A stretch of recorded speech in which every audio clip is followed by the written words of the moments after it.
This is a regular council meeting under the Planning Act of Ontario. We hold this. I'll read this before. Right now, I see we have four, so I will call this meeting to order. After looking at the agenda, do any council members have any changes to the agenda thereof? See none. We have a motion. We have lots of motions. Motion put forward by Councillor Wink that the agenda for the February 25th, 2019 public meeting under the Planning Act special meeting of Committee of the Whole be adopted as circulated. All those in favor? All those against? None against. Motion is carried.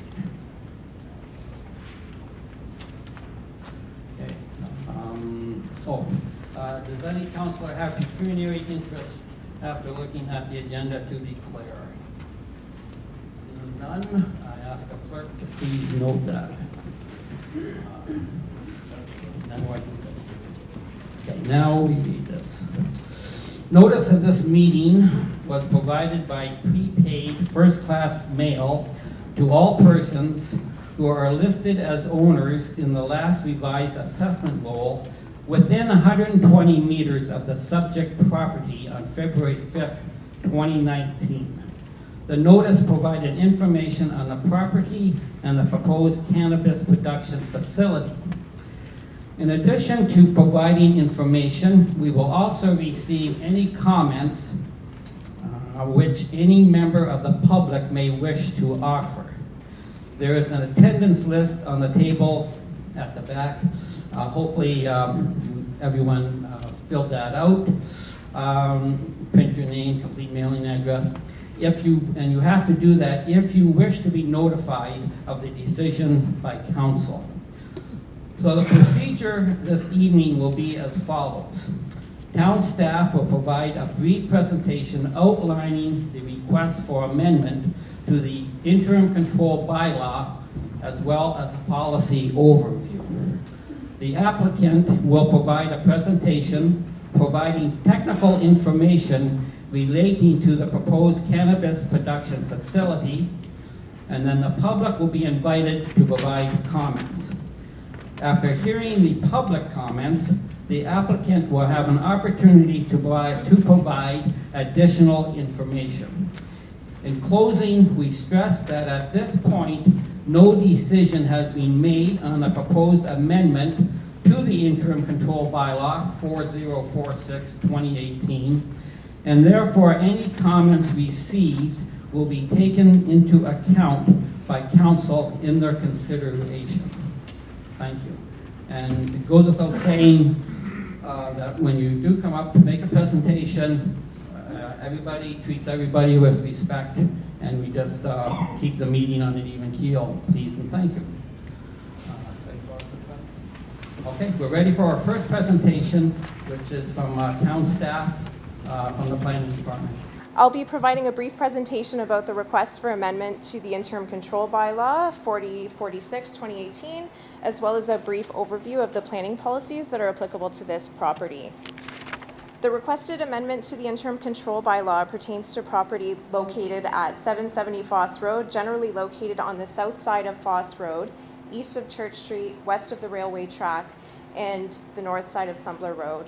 The amendment would allow a retrofit of the existing 8,361 square meter greenhouse for cannabis cultivation, a retrofit of the existing 2,787 square meter head house with a 929 square meter addition for cannabis harvesting and utilities, and a 464 square meter office.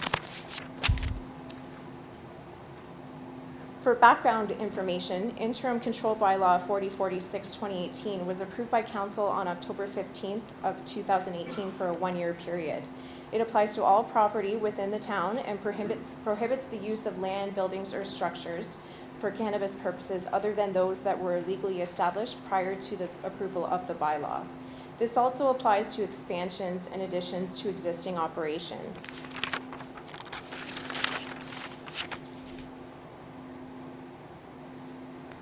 In terms of planning policy context, the provincial policy statement defines the driveway portion of the property as being within a settlement area, while the remainder of the property is within the prime agricultural area, which supports all types of agricultural uses. The property is located outside of the Greenbelt Plan and the Niagara Escarpment Plan areas. The growth plan for the Greater Golden Horseshoe also identifies the driveway as being within the built-up area and the remainder of the property as being within the prime agricultural area. Portions of the property are also identified as part of the Provincial Natural Heritage System, and they're identified as key natural heritage and hydrologic features. No development is proposed within the Natural Heritage System.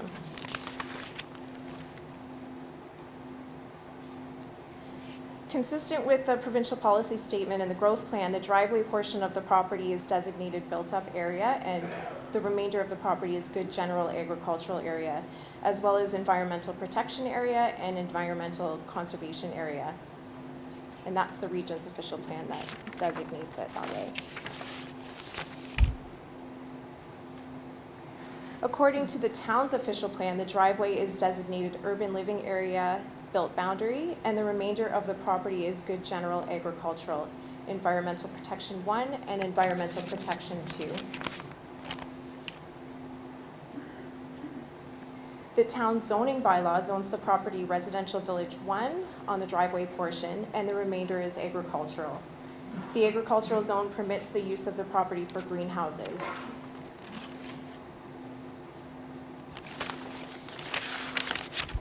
The requested amendment to the interim control bylaw would apply to the 770 Foss Road property and would permit the retrofit of the greenhouse as well as head house and office additions to support the cannabis production facility prior to the October 15th expiry of the interim control bylaw.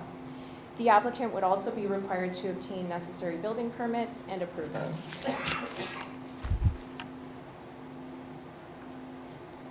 This slide details the comments that were received prior to the preparation of the presentation.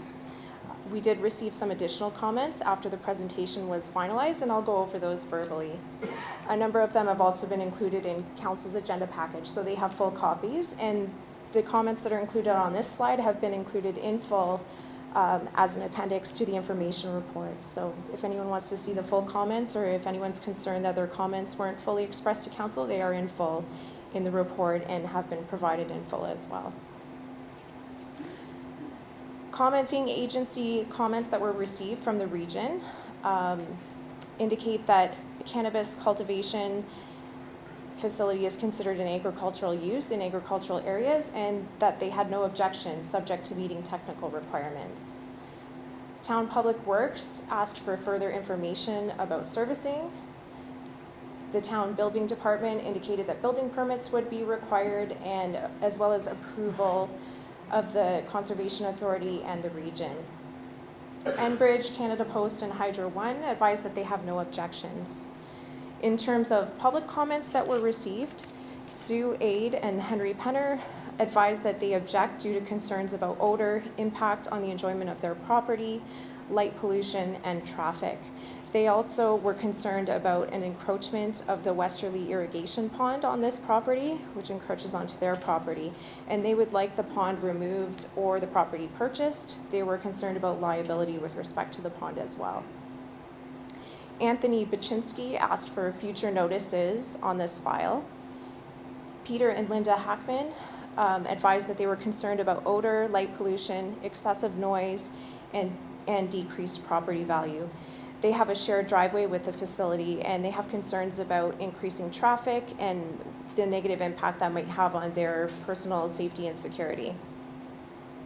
Patty Troop and Ray Vandengord, they highly oppose the application. They believe it's too close to town and it should be away from houses. They're concerned about the decrease in their property value, odors, the enjoyment of their property, light pollution, traffic volumes, and the amount of taxes that cannabis production facilities pay.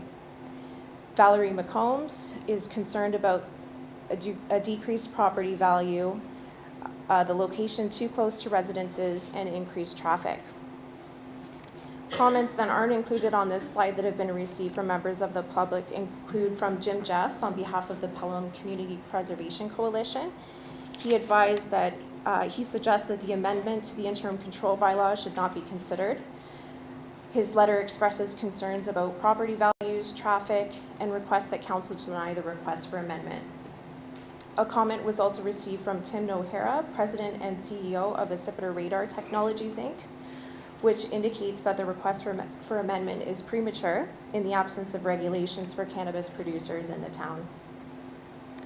A comment was also received from Lynn Zavitz that requested that the amendment be denied and that future operations occur in industrial zones only.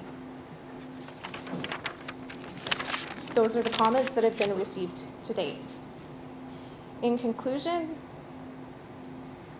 this presentation was provided to give some background information only. No recommendations are being made or decisions at tonight's meeting. This is solely to provide information and to hear everybody's concerns. Thanks very much for your attention. Any questions or comments after tonight's meeting can be directed to me. Thank you for that presentation from the town's planning department. And now we will have a presentation from the applicant. So we have a resolution put forward by Councilman Trophy that committee recommend that council receive this Department of Community Planning and Development report and presentation for information as it pertains to file number AM 01-19 regarding 770 Foss Road, and that planning staff be directed to prepare the recommendation report on this request for consideration. All those in favor of the motion? All those against? And the motion carries. Great. So now we will have a presentation by the applicant. All right. Good evening, everybody. Thank you, Mayor Junkin and Council, for allowing us to come and speak with you this evening. My name is Martin Doan. I am the CEO and Chairman of Leviathan Cannabis Group. With me tonight, I have Lovelina Sangera, the Head of Marketing for Leviathan, Jane Beckwith, the Chief Communications Officer, and Matt Hotrum, the lead engineer for Everett Engineering, who has been the designer of all of the really cool technology that we intend to deploy to completely mitigate any odor and light issues. So let me begin with a little bit of an introduction to Leviathan and some context about what brings us here before you. I think it's important to note that Leviathan is a public company. We're fully audited. We had many requirements we had to meet in order to list on the CSE, and perhaps contrary to the impression of some of the comments we've received, Leviathan is not owned by a small number of people. In fact, it's owned by hundreds and hundreds of small investors who have invested their money in the company, who have traded the shares, who have read press releases, and who have really got behind the company, in particular for the Pelham project. And you know, by way of chronology, I guess, to tell you a little bit about how long we've been at this. This application that we made to Health Canada for a cultivation license at this site was begun over 2 years ago. And the last cucumber harvest at this property was 2017. In March 2018, the property owners at the time received permission to build from Health Canada. And that permission was based in part on a number of things that came from the town of Pelham, creating assurances for Health Canada and for the owners of the property. The town of Pelham, as it is required to do, was asked to send Health Canada a certificate indicating whether anything that Leviathan, or at the time Woodstock Biomed, was proposing to do on the property would be legal And Pelham responded, yes, it's all legal, it's an agricultural property, it's zoned properly, and you can do what you're proposing to do. We bought Woodstock Biomed in late May, and the purchase price effectively included almost $4 million for the property itself. And then since then, we've probably expended another $2.5 million, give or take, on infrastructure, human resources, engineering diagrams, R&D, building permits, and the like. So we've already spent millions of dollars. We've started contributing to the economy, and our plan, as you will see, is to contribute tens of millions of dollars more to the local economy while obeying all regulations and strictures and being the best possible neighbor that we can be in the circumstances. So it's very important, I think, to appreciate that we are unlike any of the other LPs in the area. We will be deploying state-of-the-art technology, which for all intents and purposes, to the almost 1/100th of 1%, completely mitigates any odor problem through the implementation of a totally sealed greenhouse system. If I were to analogize it, it's much more like a building with a skylight that allows the sunlight to come in and help the plants grow than it is like a conventional greenhouse. Conventional greenhouses, as I'm going to show you, are vented, and there's airflow, a massive amount of airflow, that leaves the facility carrying odor into the environment. And that's the current technology that's currently being deployed by the other LPs in the area. That is not our technology. So what we're doing at the present time, subject to permission from the municipality to move forward from where we are, is we've largely demolished, and we had a permit to do so, 3 of the greenhouses. Now, they're not totally demolished. We've kept the pad, we've kept some posts and some other infrastructure, but the cucumber greenhouses that we discovered when we got there, were in very bad states of repair. They were leaching things onto the grass and everything else. And we have taken a very careful approach by hand to taking down these greenhouses at a cost probably 3 times what it would have cost to do the demolition by conventional machinery. So we're employing a substantial amount of hand labor at the site. We will continue to do that roughly till the end of March, when the demolition will have been completed. And what we're putting up instead is state-of-the-art, environmentally friendly, about 146,000 square feet of really new state-of-the-art construction. And just by way of comparison, the previous cucumber farm that was there had in place about 400,000 square feet of greenhouse operations. So our footprint and our manufacturing and growing capacity is actually substantially smaller. And that's important for some later points when I talk to you about traffic and impact on neighbors and everything else. What we intend to do on the property is going to be far, far less impactful than the previous cucumber facility was, and less impactful than any other agricultural operation would be on the same site. So this is a rendition of what the finished site would look like, prepared by Everett Engineering. And I'll just let you look at it for a second. There's green space and tree cover, and I'll show you some of the really neat features that we've got planned to ensure that light and odor emissions are limited. You saw a version of this when Shannon presented her comments, but the setbacks are very significant and as large as we could have feasibly made them in the circumstances. So let's talk about odor control.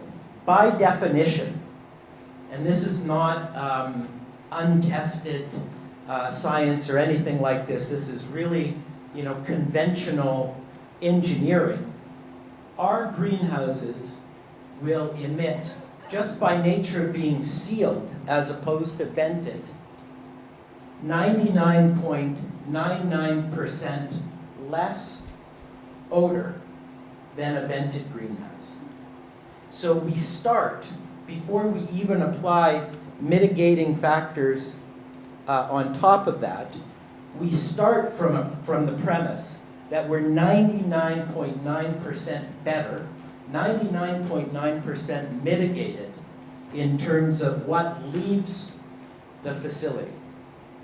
Now on top of that, we deploy a number of mechanisms to take that fractional percent, that 0.1% that remains, and we apply these scientific methods to ensure that there is 100% complete mitigation. We don't even want there to be 0.1% odor emission coming from our facility. And so it's very expensive to do this. We're spending, and we always intended to do this, 2 times more at least per square foot to deploy our solution than what the other vented greenhouses do and have spent in the area. I'm going to go to the next slide. So it's a 3-step process. Right in room, we use an ionization methodology to bind to the molecules. We have induct odor reduction through high pressure odor neutralization, and we have odor absorption at the point of exhaust. So this fractional, tiny little bit that actually is able to leave the building is absorbed through these very powerful, activated, regularly replaced carbon filters as well. So this is just a schematic of a typical vented greenhouse, but if you look on the left side of that diagram, you'll see all the exhaust leaving the facility, and frankly, that's why there's a smell associated with the other vented greenhouses in this region. Again, our greenhouse is diametrically opposed, fundamentally different to that technology. It's more like a sealed building than it is a greenhouse. So that's a schematic demonstrating that. So let me pause here and just talk about odor for a second. Personally, and our company, we couldn't be more empathetic to the concerns expressed by the community about odor. We've driven by the other facilities in the area. We're with you. We smell what they're emitting. But that's not us. And this ICBL that has been passed is perverse in a sense, because all of the hundreds of people that are here tonight have legitimate complaints about what's going on, but your complaint isn't with us. From day one, we've intended and will execute on delivering a fundamentally different solution.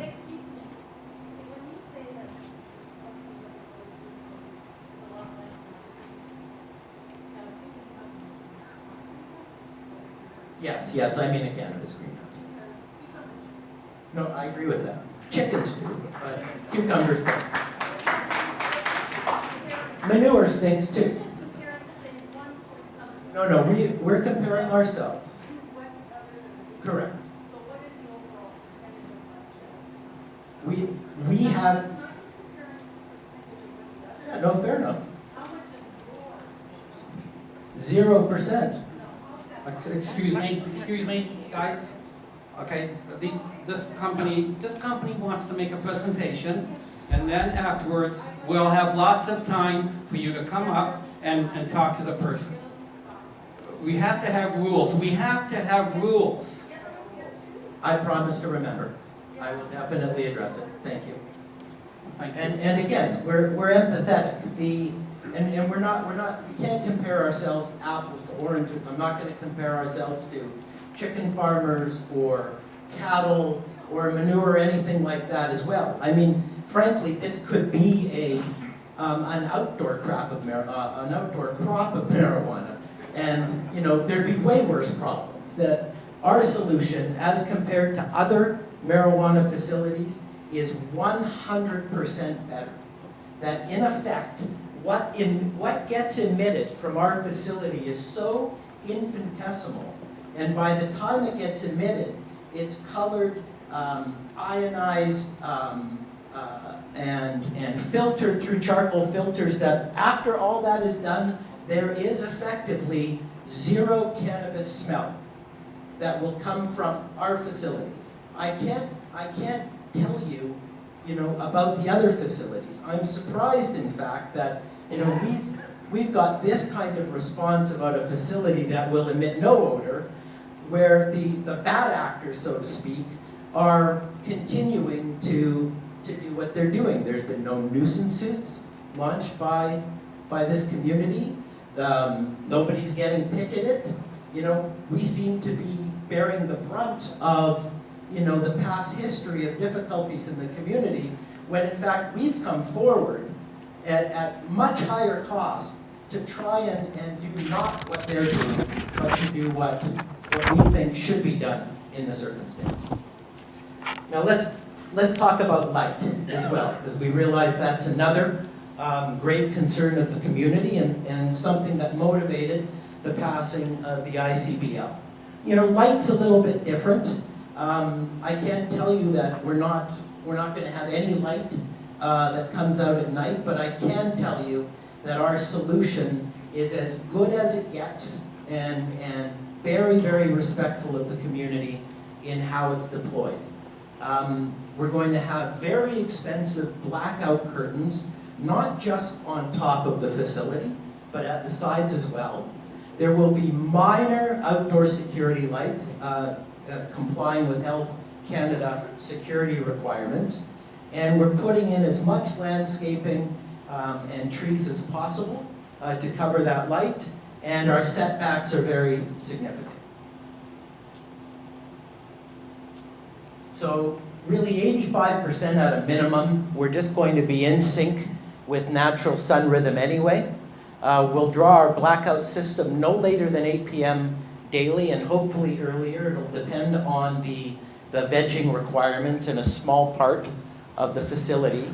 And again, at much higher cost than other facilities, we are using downcast LEDs, lights that go down as opposed to express their energy and their light upwards, like omnidirectional conventional lighting. So all exterior lighting is going to be downcast LED with dark sky friendly fixtures, and we'll show you a couple of pictures. So, you know, that's a rendition of what probably the other greenhouses are like, the other cannabis greenhouses are like in this region. You know, you'll see light coming up, emitting from the top, out the sides. You don't have downcast lighting, and you know, that's a cheaper solution. It's not our solution. This is what our solution would look like. So blackout curtains on top, blackout curtains on side, and those are just very modest security lights that have downcast lighting to ensure that we're complying with Health Canada requirements and making a safe site. So that's another rendition of what in addition to the building with the parking lots and the downcast lighting. And again, you won't see that halo effect that you get with conventional cannabis facilities from our facility. And this is the best technology that can be deployed at present. Quickly, other planning considerations. We loaded the place up with parking to ensure that people associated with our facility are not parking on the street, crowding the roads or anything like that, and there's more land available if necessary. Based on some feedback we got at our November open house meeting, we were trying to be environmentally friendly, and we're thinking perhaps of having a compost heap. But again, out of concerns expressed, we modified our plans, and we're going to internalize the cannabis waste. It'll be destroyed within the facility, grinded down, and it'll be shipped out for disposal. We have no septic. We're going to be tied in with the town sewer sanitary, so there won't be any septic issues.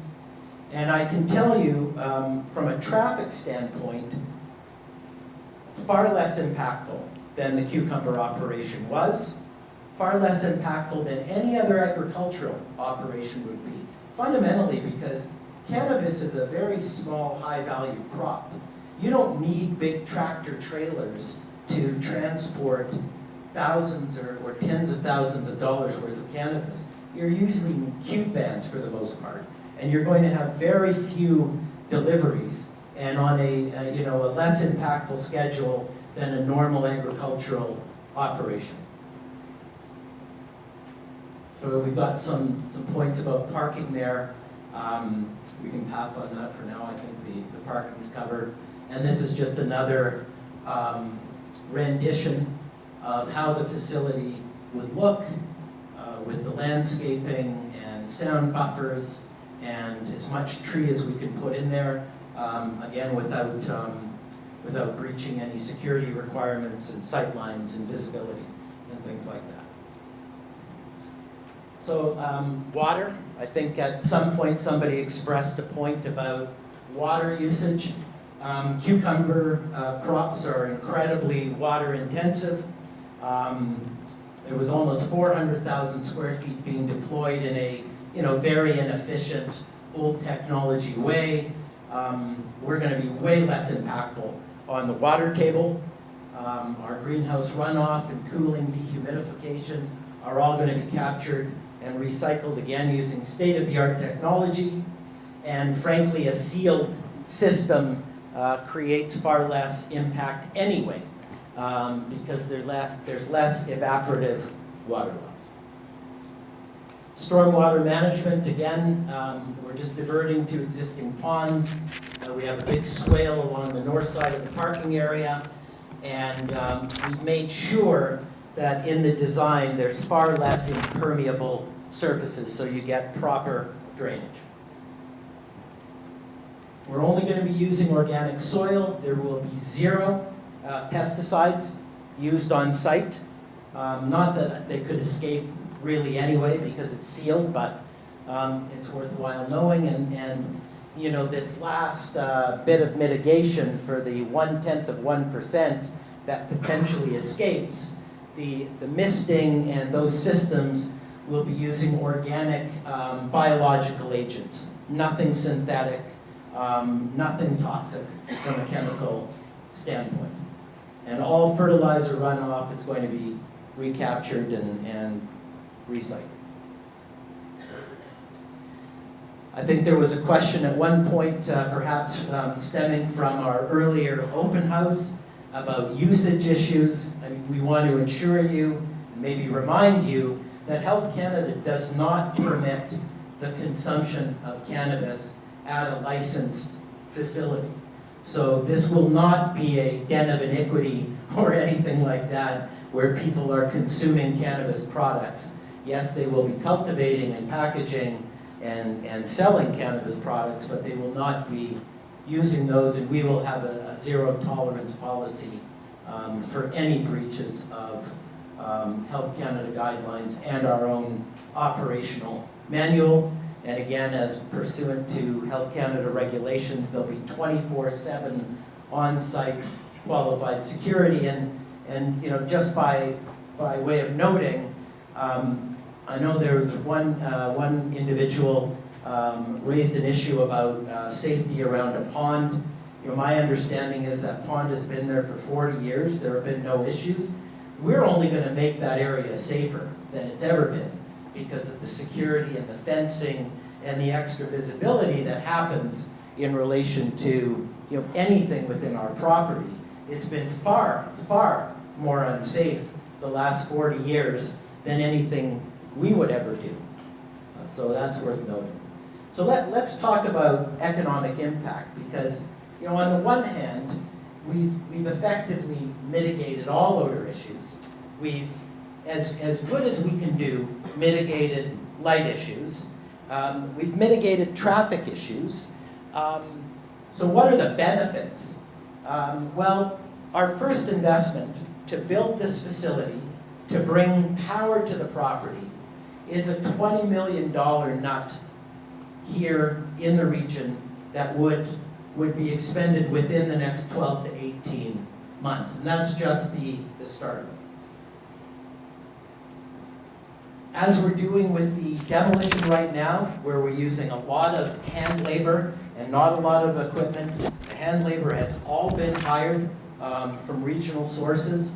We're utilizing and will utilize local construction trades, suppliers, maintenance contracts like groundkeeping will all be locally sourced, pest control issues, equipment maintenance, again, all a boon, I would say, to the Pelham and regional economy. So there's been a lot of I think, media coverage of not our issue per se, but the general issue in the Niagara region and local communities of what impact these new cannabis facilities have on their localities. And it's important, I think, to try and separate the emotion from the facts and from what actually going on. So, for instance, we've heard not just from the comments that were put up earlier, but from our town hall meeting, concern about land values and what's going to happen. And in fact, the factual record runs directly counter to the concerns about land values decreasing. In fact, where they have done studies, most importantly in Smith Falls, land values have increased significantly when a sophisticated cannabis operation comes into a region. Now, I would say as well, I don't think there has been any diminution of land value in the Pelham-Fenwick area since CanTrust and ReadyCan started operating. In fact, I'd argue from the stats I've seen, it's flat or higher. But beyond that, the stats with Smith Falls are probably the most important. Over 2017-2018, property values increased by 13% after the cannabis facilities became operational there. And the number of house transactions increased by 20%. As the Ryerson professor said, the cannabis facilities have actually brought those communities back to life, not the opposite. They haven't killed the communities, they've done the opposite. Can I ask a question? What sort of facility is it? I think if you come up later, I'll respond at that time. It'll probably be easier.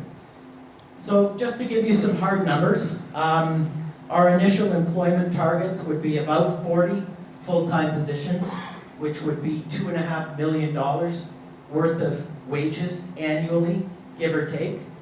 We expect that to grow to 70 full-time positions, permanent positions, benefits, again, committed to hiring locally, and that's about $4 million a year of wages that we would pay locally. Then there's obviously ancillary and spin-off impact, just from people being involved in the community and living and working here with restaurants and retail and things of that nature. I can tell you as well, we have begun a very strong relationship with Niagara College, and will likely be sponsoring their new Cannabis Institute, which is meant to kind of take what's happened to date, and they have a 15 or 16-year-old teaching greenhouse there that deploys old technology, and help them move that whole infrastructure into 2019, 2020, hopefully deploying our kind of technology and what we'd like to build here in Pelham. We have internships planned, a number of R&D programs. Our head of production, master grower Dan Grady, is slotted to become an instructor there shortly. So we are making great efforts to integrate ourselves within this wonderful community, which is becoming a world leader in cannabis cultivation and the manufacturing of cannabis-related products. Again, just to sort of make sure that we're relying on facts as opposed to impressions, there was a comment, I think, back a while ago, which was recently quoted, very recently quoted, in the Niagara Independent, saying, this ICBL was a means to take a bit of a pause, said your former mayor. And as the article says, that seems at first glance to be fairly sensible. The problem is, and I'm going to give you living proof of this, there is no pause in the current cannabis environment. Every day we lose, every day we aren't moving forward, our competitors are beating us, and we're losing thousands, tens of thousands of dollars. We're continuing to pay our employees. We relied on, in good faith, on this region saying it's okay to build a cannabis facility here. We spent millions to buy a property and put plans together. We're continuing to employ those people, and we're falling behind day by day. Every month that municipalities delay the inevitable, they stymie the economic development, inhibit job creation, and weaken investor confidence. Our current mayor, your current mayor, Mayor Junkin, was quoted as follows: "It's a two-edged sword right now. As a town, we definitely like the jobs.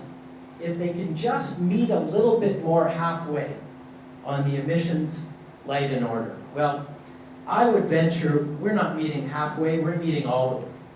We are trying to give this community and this council, who are trying in good faith to protect the interests of the residents, everything that they possibly are looking for. All of the motivations of that ICBL, we are mitigating with the best technology that money can buy. And we're spending far, far more, as I noted, than our competitors in order to do that. Again, just another quote, Josh Miner: "A pungent aroma has been a common byproduct of many agricultural ventures," says Pelham businessman Josh Miner. The way I look at it, we've been an agricultural area forever. I grew up near a chicken farm. There's a negative smell there as well, but nobody has stopped raising chickens. Now, this is the most important thing, and again, this comes from the Niagara Independent, and this was written by a number of staff members who were really doing a lengthy article on this whole issue. "When cannabis is grown and processed in a sealed environment, equipped with an up-to-date air filtration system and nighttime blackout shades, the public need not worry about either odor or light pollution." So that's science, and that's what we are, and that's what we're doing. And again, Mayor Junkin, a good company is a company you don't know is there. Well, I can't say you won't know we're there, but I think you're going to know we're here for positive reasons and not negative reasons. You'll know we're here for the contribution we make to the economic health of the region, for the good works we want to do and would be happy to do, and for being good neighbors. But you won't know we're here for any odor or light issues or traffic issues. So, there have been a number of polls, including by the local Pelham paper. They were unscientific to a large extent, in fact, probably completely. And so we had a group called B&P, which is very well known, put together a quick poll, a scientific poll that went out to 7,000 plus properly randomized residents, and these were the responses. Question 1. In your opinion, despite recent legalization, does the cannabis industry still suffer from social stigma? 56% said yes, and 31% were unsure. The reason that question was asked, I think, and why it's important, is sometimes stigma and bias gets in the way of rational decision making. And to at least identify stigma and bias as being operational is important, so that when you come to make a decision, you're making it for the right reasons and not the wrong reasons. Question 2. If a federally licensed cannabis producer were able to eliminate light pollution and odor emanating from its facility, would you oppose such a producer operating in your municipality? And the catchment for this particular poll was essentially the 17,000 residents of Pelham and the immediate surrounding area. And the stats are pretty good. You've got 60%, give or take, that say no, we wouldn't oppose. 45.49% say no, and the 15.16% were indifferent. So 60% are saying we wouldn't oppose this. Question 3. Cannabis cultivation brings substantial economic growth and hundreds of jobs to any community where it's permitted, assisting with the local tax base. And it's not just taxes, it's building permit fees and things of that nature. Do you feel that your municipality should embrace or reject the financial opportunities cannabis growth promises to provide? Again, 44% plus 18.3% indifferent. We're up there around 62% that really have no issue with it. Again, as perhaps some of the community groups have presented, I think this stands in opposition to many of those unscientific polls and petitions. There is strong favorability for economic growth associated with responsible shepherding. And that's the balance that Leviathan is hoping to achieve. Again, and I'm trying to anticipate some of these questions, there were stats thrown out, I think, by the community group here, led by Mr. Jeffs, that there are lots of municipalities that have adopted ICBLs, which are quite, in my view, extreme from a legal standpoint. When we actually dug beneath the surface and tried to figure out how many were actually implemented, just a tiny fraction.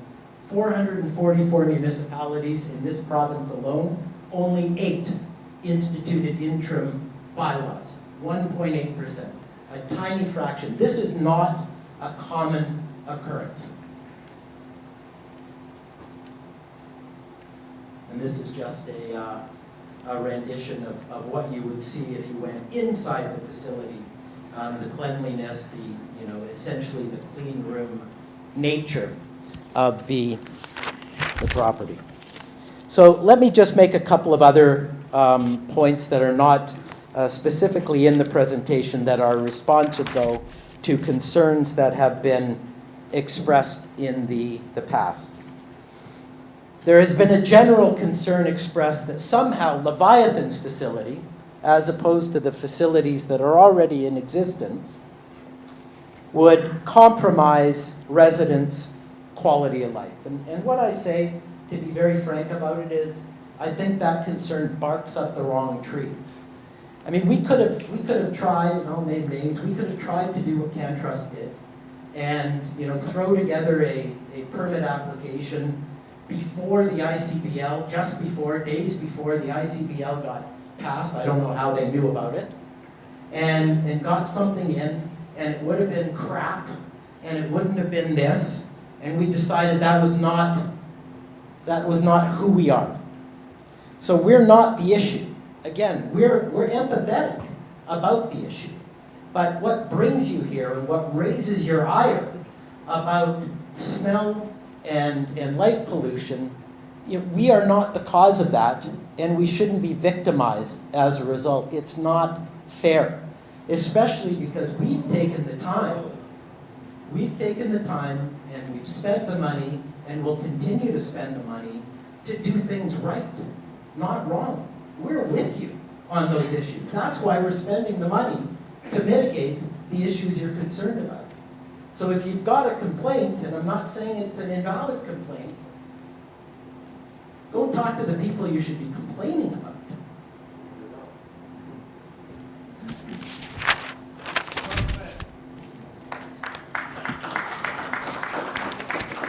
Thank you very much. Thank you very much.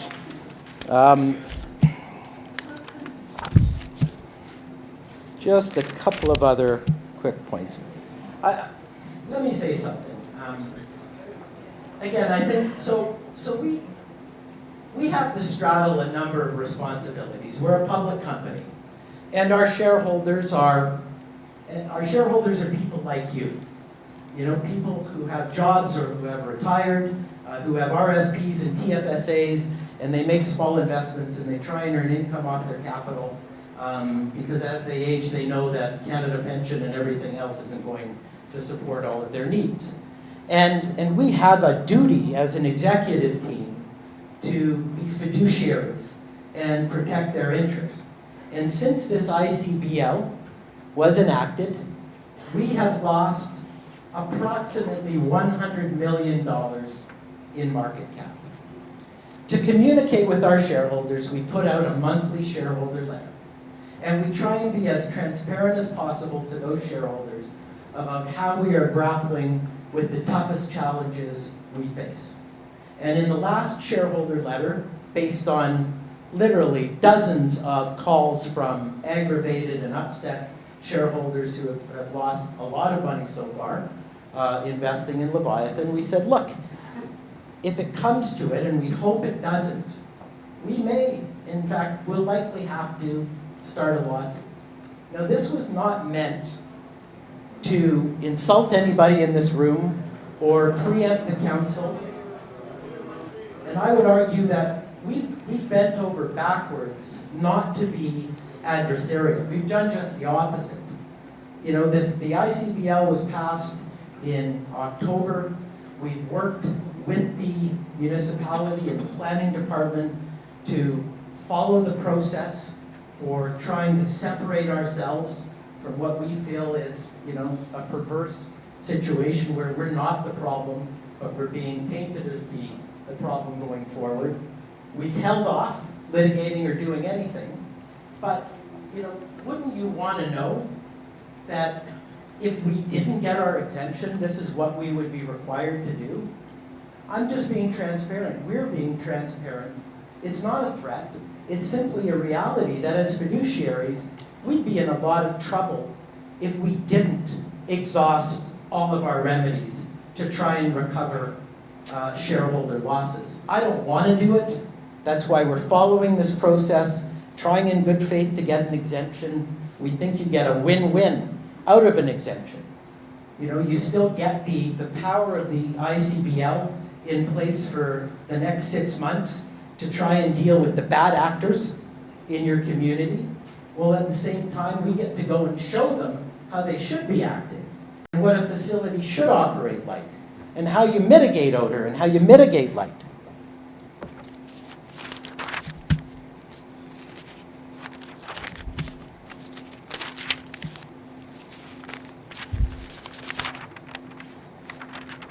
I guess the last thing, and I won't belabor it because I think it's fairly obvious, we get another underlying concern that's been expressed that cannabis companies generally don't seem to pay their fair share of taxes. They're zoned agricultural, they're paying agricultural rates, but they're they're making margins and making money and revenues much more analogous to industrial concerns than agricultural concerns. Again, I think the anger and the vitriol that may be expressed towards us is misplaced. We'll pay whatever taxes that are lawfully put in place, and we'll gladly pay all of the fees associated with applying and receiving building permits. I can tell you in Smith Falls, the year before they started putting the cannabis facilities up, the building department received $100,000 in building permit fees. Last year it was $2 million. So the fees themselves are a huge source of potential revenue for the town. So, don't shoot us for simply being an applicant under Health Canada and having an agricultural crop. We aren't resisting any imposition of taxes. If it's lawfully done, we'll pay them happily. So it shouldn't be a reason for the community not to want us here because, the tax situation is illogical. That's something that is worth lobbying about and changing, and a useful way to spend your energy. Thank you very much.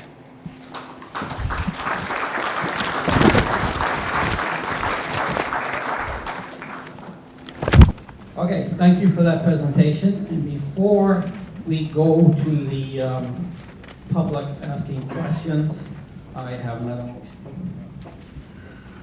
So motion put forward by Councilor Hildebrand that committee recommend that council receive for information the presentation by the Leviathan Cannabis relating to their application for an amendment to the interim control bylaw 4046-2018.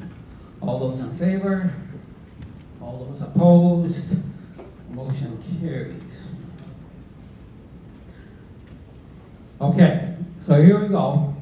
This is how you guys, the next part is going to rely on everybody here keeping your emotions in check and just being civil and not get carried away here.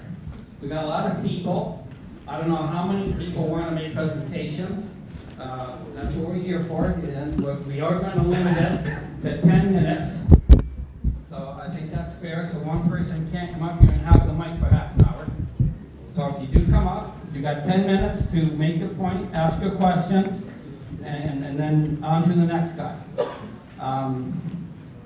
I guess, and one other thing, just for the record, and when you do come up, we'd like you to please give us your first name, and for the clerk, if you could spell your last name so it can go into the record. Other than that, we're ready to go. Good evening. Peter Van Collart, V-A-N-C-A-U-L-A-R-T. Hi. Mark and I crucified you the last time you were out here in November. And I'm back for more. Publicly, I'm going to apologize for that because I unfairly judged you with respect to the bipolar ionization. I went and did the research, and I'm a numbers and research kind of person. I love the technology, and I saw what satisfied my initial response to the kinds of controls that I thought were going to be put in place on the system. So I've heard your message about being unfairly judged, and I want to publicly apologize for being one of those people having to have done that to you. You're a gentleman. Thank you very much. You're welcome. The second thing I'd like to say is you've probably done your fiduciary responsibility to your corporation with respect to coming out and speaking to this audience, because it is a hostile feeling that many of us have had having experienced the other two actors in this town. I have a house that never was bathed in light like it is when the Balfour property is on. And I can tell you that it looks like there are alien spaceships coming down landing on that facility. And I can completely get behind the feeling that everybody who's driven past that property has almost a gut-wrenching reaction to the odor.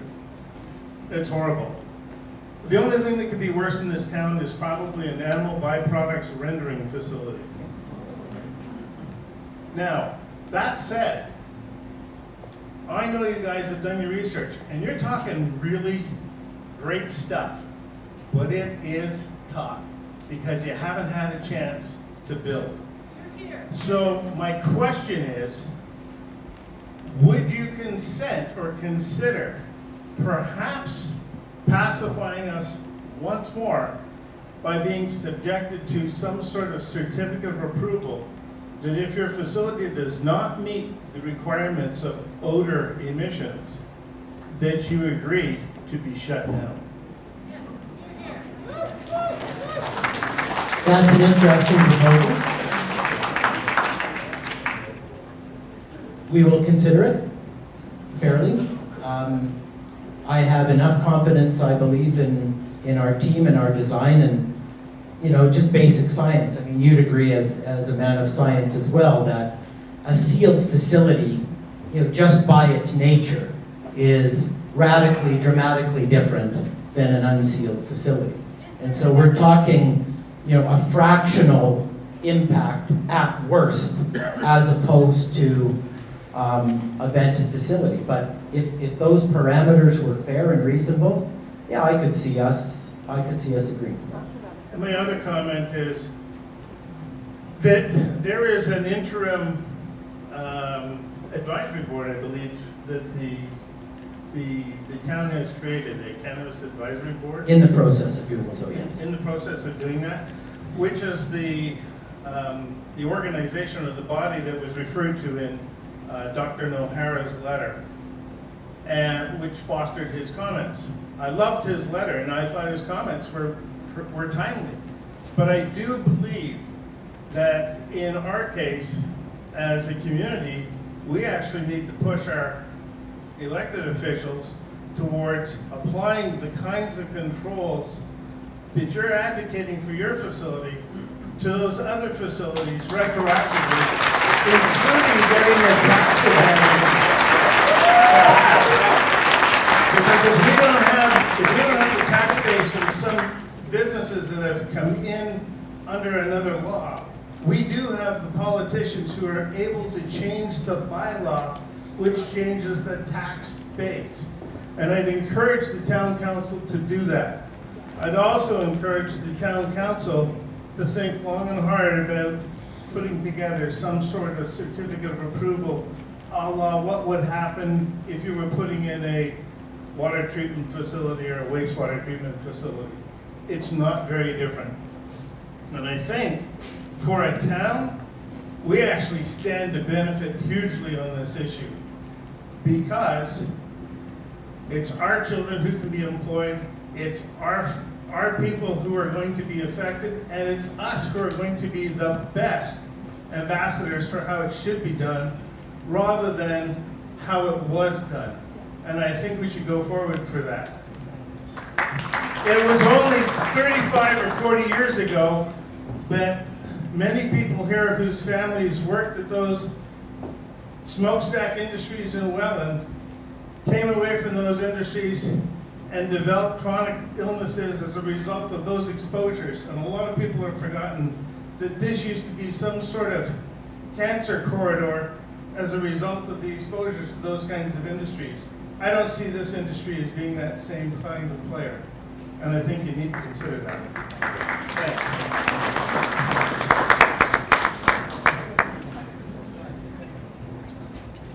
Dave Stratford, Sunset Drive, SHATFORD. Yes, I reside in Sunset Drive in Fenwick, sort of between Foss and Balfour, right in the middle. Lucky you. We love where we live. First of all, let me apologize for my casual attire here, but you know, ripped jeans are now what the kids are wearing. They cost more than unripped. Yes, right. Yeah, mine didn't though.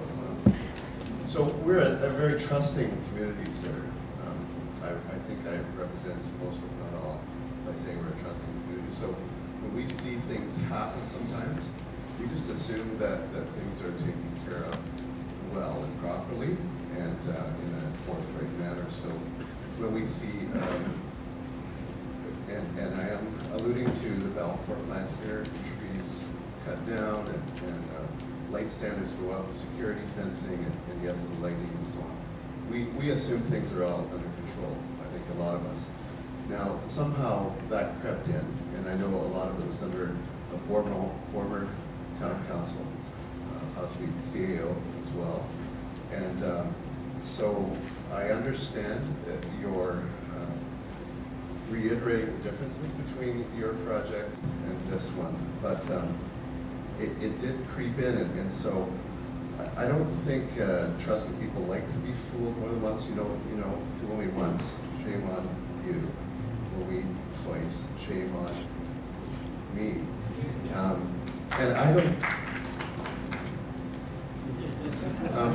don't want to see that again. I don't understand a lot of the scientific detail involved. Those are all concept drawings that you showed us. No, not essentially. I mean, we have, based on this in the science, we have a ready-to-go building permit application. Can you show us any photos of existing plants where this happened? Maybe I missed it. No.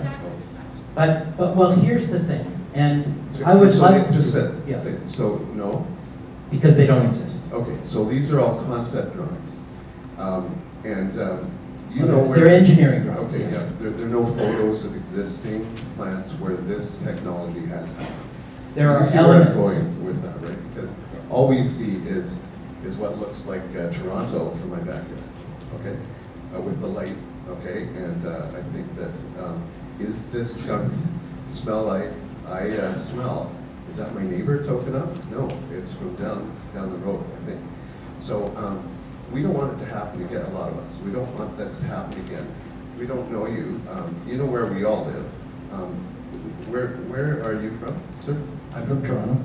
Toronto, and you, Ben? Toronto. And you? I'm from Newmarket. Newmarket, and Langley. Langley, BC. Langley, BC. Okay, okay, I know where that is. Anyway, thank you for letting us know where you are too. So we have a vested interest, obviously, because this is where we live. Many of us work here and so on. And I know you're doing your job. So it's not an attack personally. I don't know a lot of that. All I know is I don't want that to happen again. I know you're going to assure us that it's only 0.01% that's going to emit. You had said, you had quoted saying not halfway on emissions. I believe Mayor Martin said that, not halfway on emissions, light, odor. Okay, we don't want to go halfway, we want to go all the way. And you're saying it's all the way, but all the way would be to have nothing at all. So that's all the way on odor, and it's all the way you can get on light without killing the plants. Anyway, for my wife and me and my 4 children, 18 and younger, I don't want that influence around, okay? So maybe I'm just talking for myself, but I think maybe not. I don't want those influences. And so on. Nothing against medical cannabis, but recreational, dead set against it. Well, our license application is for medical cannabis. It's not for recreational cannabis. Yeah, this is just a Yeah. side kind And of that's our application, the whole plan. to produce medical cannabis. Okay, thank you. I'm not sure what you mean about properly randomized residents, because random to me means random. It seems like surveys, if they don't suit us, we just do our own survey. There's a town survey, there's the voice surveys, you have your own survey. It's hard really for us to trust any of Well, that. but listen. So there is, if I can just respond, because there's a couple of points. There's science, and then there's scientific ways of doing things, and there's non-scientific ways. And I'm not saying science is the panacea to everything, but when it comes to polling, you know, in order to have a valid poll, a statistically valid poll, you must randomize across the subject population the people you reach out to. You can't pick and choose different groups. So that's what the randomization, and just to pick up on one other point, and I know you've got some other things to say.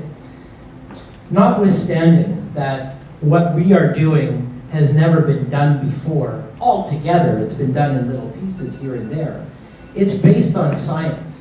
And just like if I drop this on Earth in gravity here, or I drop it in Toronto, you know, that pad will drop because that's science. And all we're doing here is science. You seal something up, you put a glass over a fly, and deprive it of oxygen, it dies. Okay? You seal a facility, it doesn't let anything out of the facility unless you let it out.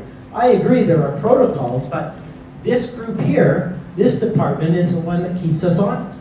We submit these drawings and this science to them, and they say you're allowed to build that, not something else, that. So if we don't build what we say we're going to build and apply the science we say we're going to apply, then they're going to have a big problem with this. Thank you. I've seen your demonstration, though, wherever I've traveled. I see gravity happen. I have not seen this happen. So there's where the analogy breaks down. The gravity, I believe in gravity, yes. Excellent. Yeah, thank you. I think that's pretty well it. Thanks very much for your time. Yeah, thank you for your comments. Yeah, and you've been very professional so far. I know it's the job of some of us to kind of get the hackers going a little bit. We're very proud of our community, and we want to fight for. It's a beautiful community. Yes, No, thank you. No one's right. Thanks. Right.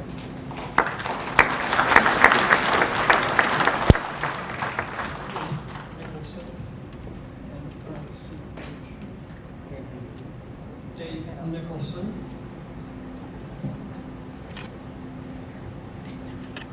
Now C-H-O-R-S-O-N. Ladies and gentlemen. Members, council, thank you, Mark, for your presentation, which I found very informative, and sounds a number of the questions I've had when I came here. There are a few areas of clarification that I would like to ask questions about. One of them was with regards to lighting. You mentioned that 85% of the greenhouse would meet these super criteria. What about the other 15%? So, you know, there's two stages of plant. You've got a veg state, and then you've got normal cultivation. So, you know, your normal plants need about 12 hours of sunlight, and that roughly corresponds with normal daylight patterns. The veg component requires a little bit extra light. And so, you know, to make sure that the plants are yielding what they need to yield and they don't die and everything else, and depending on the season, it is necessary to use some artificial light to supplement the natural light. But as we've indicated, and we are undertaking this, we will not use unnatural light after 8 p.m. So, you know, the most we'll be deploying our LED system, and again, there'll be blackout curtains and side curtains and everything else, is, you know, for a couple of hours at most during certain times of year. Okay, thank you for that.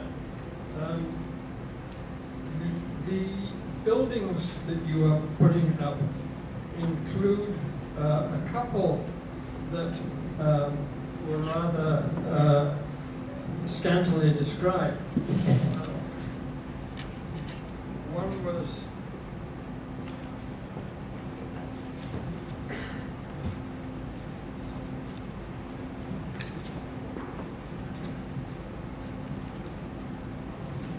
in addition to the greenhouse, the main greenhouse, there is a head house, 30,000 square foot, and a 10,000 square foot harvesting and utility infrastructure that houses harvesting and utility infrastructure. Yeah. So what those buildings are, those are almost essentially non-impact buildings, at least from your standpoint of light and odor. The head house contains the boilers, the electrical room, you know, the guts of how you make stuff move, but it's not emitting cannabis odor, it's the mechanicals and things like that. And even the harvesting room, you know, you don't need you don't need to run lights at 8 p.m. at night in order to package up and prepare the cannabis for shipments. What actually is your shipped product going to be?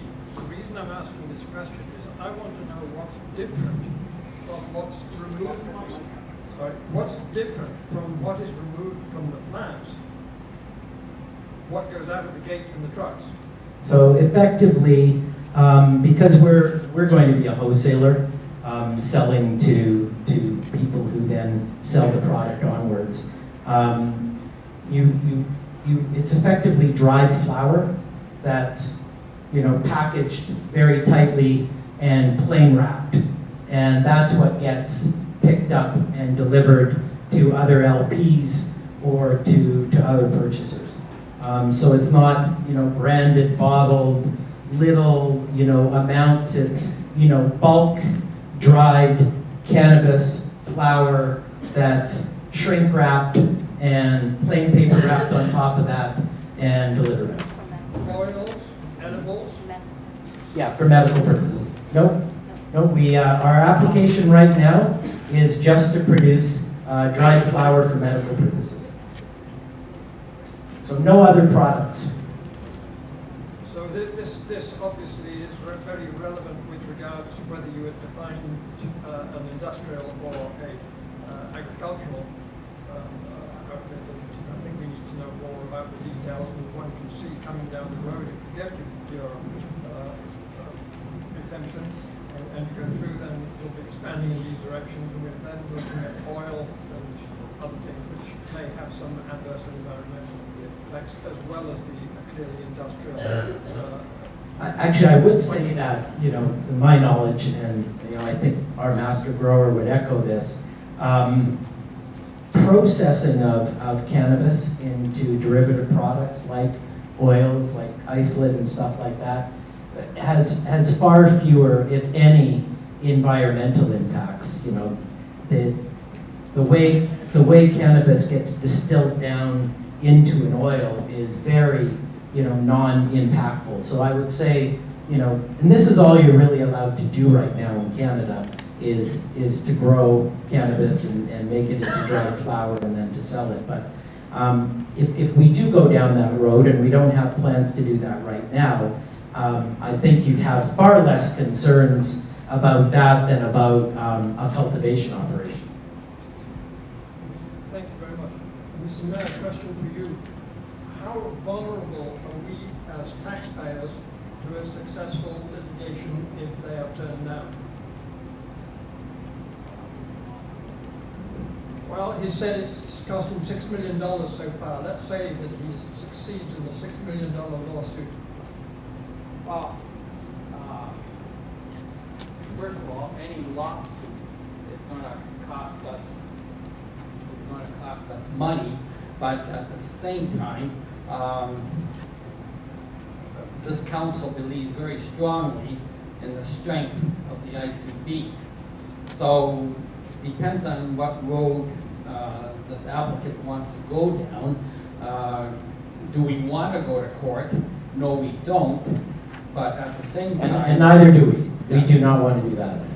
so I don't know. I just assume how vulnerable we are. Well, I mean, if we spend $1 million on fighting a lawsuit, which would go years. I mean, we don't want to do that. And I don't want to say put a dollar value on it. We'll do what we have to do to make the ICB apply. Let's put it that. I don't know what else. Do we want to go to court? No. Do we have $100,000? Is that what you're asking me? I guess, are you asking me that? No, I'm basically saying, is there some insurance or would protect us, or are we fully vulnerable as taxpayers? No. Okay, so my CA says we don't know right now. I guess you're asking, do we have insurance? I guess that's what you're asking. No, and we don't have insurance to protect us from that. Is that what? Okay, thank you. Don't forget to me.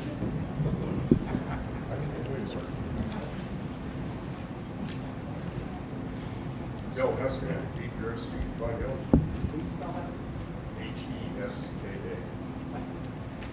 I've been watching this whole process of cannabis growth get into the town, and it's been a major issue, and we've got 2 bad experiences that have to be acted upon, and we've got a third one that there's a third party that wants to get into town. It's in the news, it's been broadcasted. We've been broadcasted. There's 6 cannabis grows operations in Fonthill or Pelham. Now, there's only 3 from what town staff can give me. So Yeah, it's something that needs to be clarified. There's the one on Ken Trust on Balfour, the one on Foss Road, and then the thing wants to apply Foss Road on the west side, east side of Federal.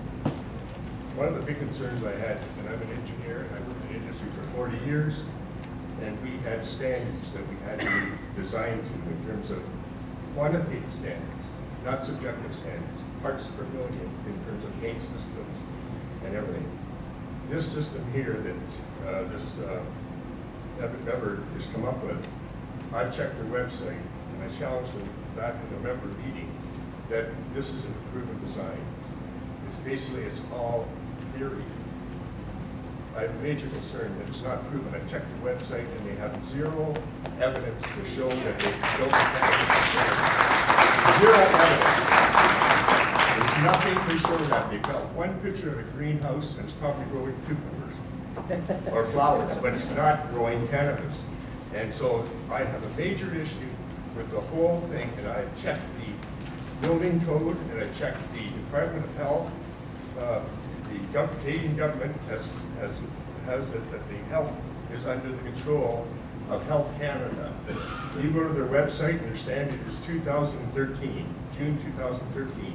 A major post on it is it's under review, pending update. So there's major changes coming from the federal government, and that is hopefully going to address some of the issues relative to Odour. But my concern is that the engineering company has 0 proven success with this technology.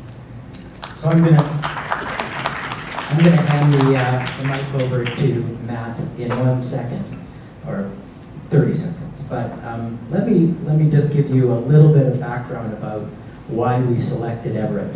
We've taken an unconventional approach in working with Everett because these are people that work at the cutting edge of engineering, design, and construction. They made their spurs and are notably, well regarded as having one of the most sophisticated data center businesses. Data centers, some of you would know, have the absolute highest standards, parts per billion, parts per trillion, dust and things like that. They've worked at the highest levels. We didn't want to use the usual cannabis general contractors or engineers because they weren't capable of deploying the solutions we wanted to deploy. The only people capable of that, in our estimation, that we interviewed, were Everett.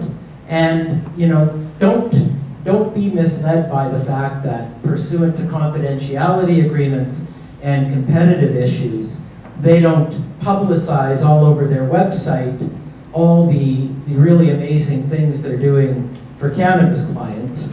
It's a competitive advantage. I would do the same if I were them. I would not be showing my best work to my competitors or anything like that. But we had an exhaustive search, and we chose Everett because they were different and because they could operate at that clean room data center level and do security, at the level of national governments. This was the track record that we relied on in selecting them, and they've met and exceeded all of our expectations thus far. I worked in industry for 40 years, 2 major manufacturing companies in Hamilton and Welland. And every case of a major capital investment, whatever it was, buildings, equipment, paint facilities, or whatever, we looked at the technology that was available and in production and was proven. What we're talking is a beta site, first time. It's and beta then for cannabis, but we're deploying nothing more sophisticated. In fact, it's far less sophisticated than the data center technology that Everett is expert in deploying. Data They're just center deploying technology it is in not the measuring odor, it's measuring parts per million of particles and everything else. We're talking odor, it's subjective, and it's not, there's nothing, there's no standard. I've looked through the website, there's no standard internationally or nationally or locally or whatever relative to how you measure odor.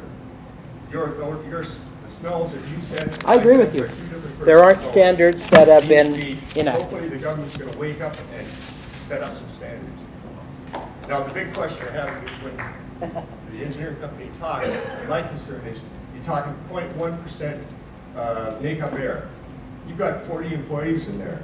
When we have an office environment, we had to have at least 10% fresh air makeup. You're gonna have your employees laying on the bed, in the cannabis. What percentage air are you actually going to exhaust? 0.1% of 100 million cubic feet is a lot of air. You'll get smoke and odor from that. Give us some numbers. You're just talking percent of what?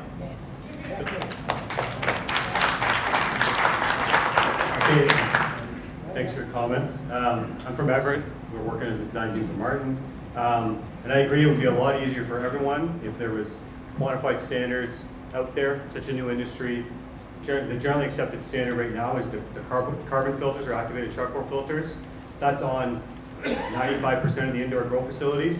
So similar, as you said, we don't have a lot of cannabis on our webpage, but we work across other industries, and we've leaned on those industries. The bipolar ionization comes from the LEED projects we've done for air purification. The atomization and misting comes from industrial and sewage plants to deal with the odors they deal with there. So while not one combined solution has been proven in other facilities, these are three solutions that are used across industries, and we're applying them here to best suit the concerns and the odor coming from the building. So that was the approach there, to lean on our experience. We don't just do cannabis facilities, and that's actually an advantage here. We have experience in a breadth of solutions we've used across other industries. So that's sort of where that came from. And your question on the odor, so we're comparing so for fresh air, we're maintaining ASHRAE 62.1 ventilation standards for people so they get their proper fresh air, and as you said, they're not lying on the ground in the greenhouse. And then further to that, So how much air will you be exhausting? In CFM? Yes. I don't know off the top of my head, Well, but those numbers, if you haven't got numbers on this, that's a beta design, you don't have any idea. You gotta have CFM, you gotta talk some. No, he didn't say he didn't have them, he just it's doesn't not have that the them numbers don't off the exist, top I of don't his have head. them off the top of my head. Based on square feet, but even in this here application, for some reason, it doesn't jive. Because your presentation asks for 146,000 square feet, and the amendment's only accounting for 135,000. Where's the 11,000 square feet more that you're building? It's not accounted for in this document. Well, that's We'll have to something you look gotta at figure out. Get your facts together. We probably refined the facility a little bit. Yeah, so as I mentioned, ASHRAE 62.1, which governs ventilation for all different types of facilities, all different types of industries, that's what we're following for here, for the number of employees that are expected in each room, just as we would do for any other project. And the odor, as I mentioned, we're leaning across our experience on all industries to best apply it where we can here. As Martin said, it's a new solution put together, but it's technology that's out there, it exists. As one of your fellow residents mentioned, he's looked into one of the technologies that we've brought over to this industry that that's not typically used, and it's a generally accepted and useful air purification method. So That air purification was right at camp on Foss Road. They've been playing around with odor and playing around with misting and carbon filters and everything else. And I've got neighbor friends that live in Balsam Street, within a kilometer of that facility, and they can't even enjoy their patio most times in But the they're summer. vented. It's not And sealed. supposedly they've got misting and all the other stuff for odor abatement. We got over 200 people here. How many persons here actually were on that poll that they supposedly did? Anybody? Interesting, We isn't it? didn't Not use one it. person did it. It's supposed to be A 257 different Professional persons. firm did. We've had this happen before by other persons. Another point I want to make out. In terms of real estate, you're talking about Smith Falls and Leamington. Both of them lost major, one lost a chocolate factory, the other lost a tomato processing factory. Real estate was a way down. You're saying that cannabis operations moved in, the real estate went up. We're not in a depressed economy. We're trying to live in a environmentally friendly community where a lot of people have come to enjoy the quality of life that we've had. I've been here 36 years and it's degrading. The real estate values around Fenwick have drastically changed, and I know many people are ready to sell the property because they cannot enjoy their life. The whole thing is that we've got to get guarantees from Leviathan that you can meet certain standards. Guarantees. If you don't do it, you shut down. We're the only group, the only cannabis company in this region that's come forward, had an open house, attended at places like this, are spending 200% or more square foot. I agree with you. You have a complaint, but I don't know why you aren't complaining against the real bad actor. Well, let's make this clear. Unfortunately, things have happened prior to October 2018. History is history.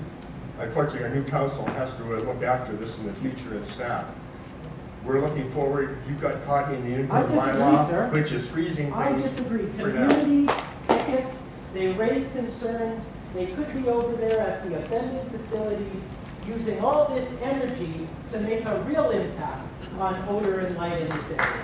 That's a better I'm happy to do this as much as you guys want to do, but I've been an advocate out in the world for wrongdoing. And, you know, it just strikes me as bizarre that where the biggest impact is being felt, you guys are here complaining to us, rather than the people who are actually polluting your environment. It's not too late. It is not too late. What are you talking about? It's not too late. That is wrong. Please, if you got comments to make, please get in line. Thank you. Go ahead. There's something called public pressure, and it's never too late to impose public pressure. Again, thanks for imposing it on us, but we aren't polluting the environment right now. The odors that you're smelling are not coming from Leviathan. Okay, please, let's keep it under control, you guys.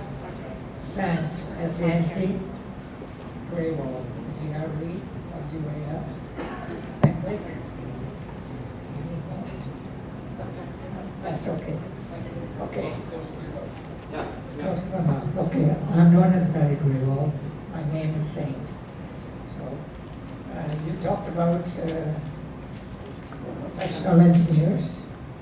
Okay, we're looking at a guy who has a world patent for zero emission from the stacks you're talking about of the steel company in Canada. Okay, I know what you're saying, and I know what carbon filters are. Activated carbon filters. You use them as a last resort. Believe me. Why? The carbon filters, the carbon is activated. So it has a lifespan. As it absorbs, it gets less efficient. It tries to find others, but the efficiency keeps dropping. Now, your system is all closed, and I accept that you're going to use carbon filters. What's stopping me from just raising the temperature during the night or on a hot day? Let it be warm. The carbon filters, especially on a windy day, you exhaust everything you have collected it'll go out into the atmosphere. Okay, so carbon filter is a last resort, which means you have not done your work. I don't understand the point, but Carbon filter, what happens to it? How do you know it's full? sorry, how How do do you know it's depleted? Oh, because you have a maintenance schedule and you have testing that's done on a regular basis to ensure that each of the mitigation solutions are operating at an optimal level. And I can say as well that there are very few industries that deploy as sophisticated and expensive temperature management as cannabis. I mean, I can tell you from But you the, can raise the temperature, you we can manage can it. lower the obviously. temperature too, and the then issue, you of can course, is correct it when you plants. correct it. Cannabis plants have a fairly narrow range of comfortable temperature. Okay, And I'll go so- on to the next point. The other engineer, I respect him, he's very knowledgeable. He said you are looking at 0.1% emissions. You said that? Yeah. 1/10 of 1%. 0.1%. If I have 10 million CFN running around in these acres all around, it'll be like putting 10,000 or something like that into the atmosphere. We talk about parts per billion. That's when you got control of your, you talk about the stats, they're parts per billion. Maybe parts per million, but not percent. I have a CO detector in my But, house. which sir, goes what all right. what good does it do us in a public meeting of this nature to describe science in a way that nobody can understand? When we I don't talk think about it everybody in these understands ways, what I'm saying. it's because it gets boiled down into understandable. You have picked the terms. easiest way out. When you can't do something, can't resolve something, put carbon filters, what happens to them? You take them out, you put them outside. While they're outside, they go up in the air, you put them in a field, or you take it in a truck. Where do they go? They go out. I'd suggest that there are protocols that, are required and will be in place to deal with all of Once they those leave your plant, concerns. you have no idea. And as I've said, I think I've offered this before, we encourage, community input. If we're doing something wrong, we want to strike a committee. We want to have a citizens committee that tells us, says, you guys promised no odor. We smell a little something. Figure it out. We have no difficulty with that. And if somebody really smart like you, who knows your stuff in this area, wants to come and be part of that, we'd Next point. be very happy. I know what you're saying. Politically is correct. You mentioned, you put up a poll. I saw the numbers. Why not poll these guys? On every item. Then you will know for sure, as you said, you are very much interested in public opinion and what they think. Poll these people and ask them. This is by definition an ineffective sample set for a poll. And I'm not a statistician, but I know enough about litigating that kind of stuff. This is unacceptable. How come yours is acceptable, but you put up? 10 minutes are up. Right, you did it to us, but you don't want to see what we think. No, we're the only ones who do want to hear what you say. That's why we held the public meeting. That's why we're here right now. That's why we're not litigating. That's why we change things when you say, you know what, don't do a compost heap back there. It's going to smell. You know what, dumb us, you're right. And that's why we change. That is nature takes care of it. Now, okay, my time's up. Thank you.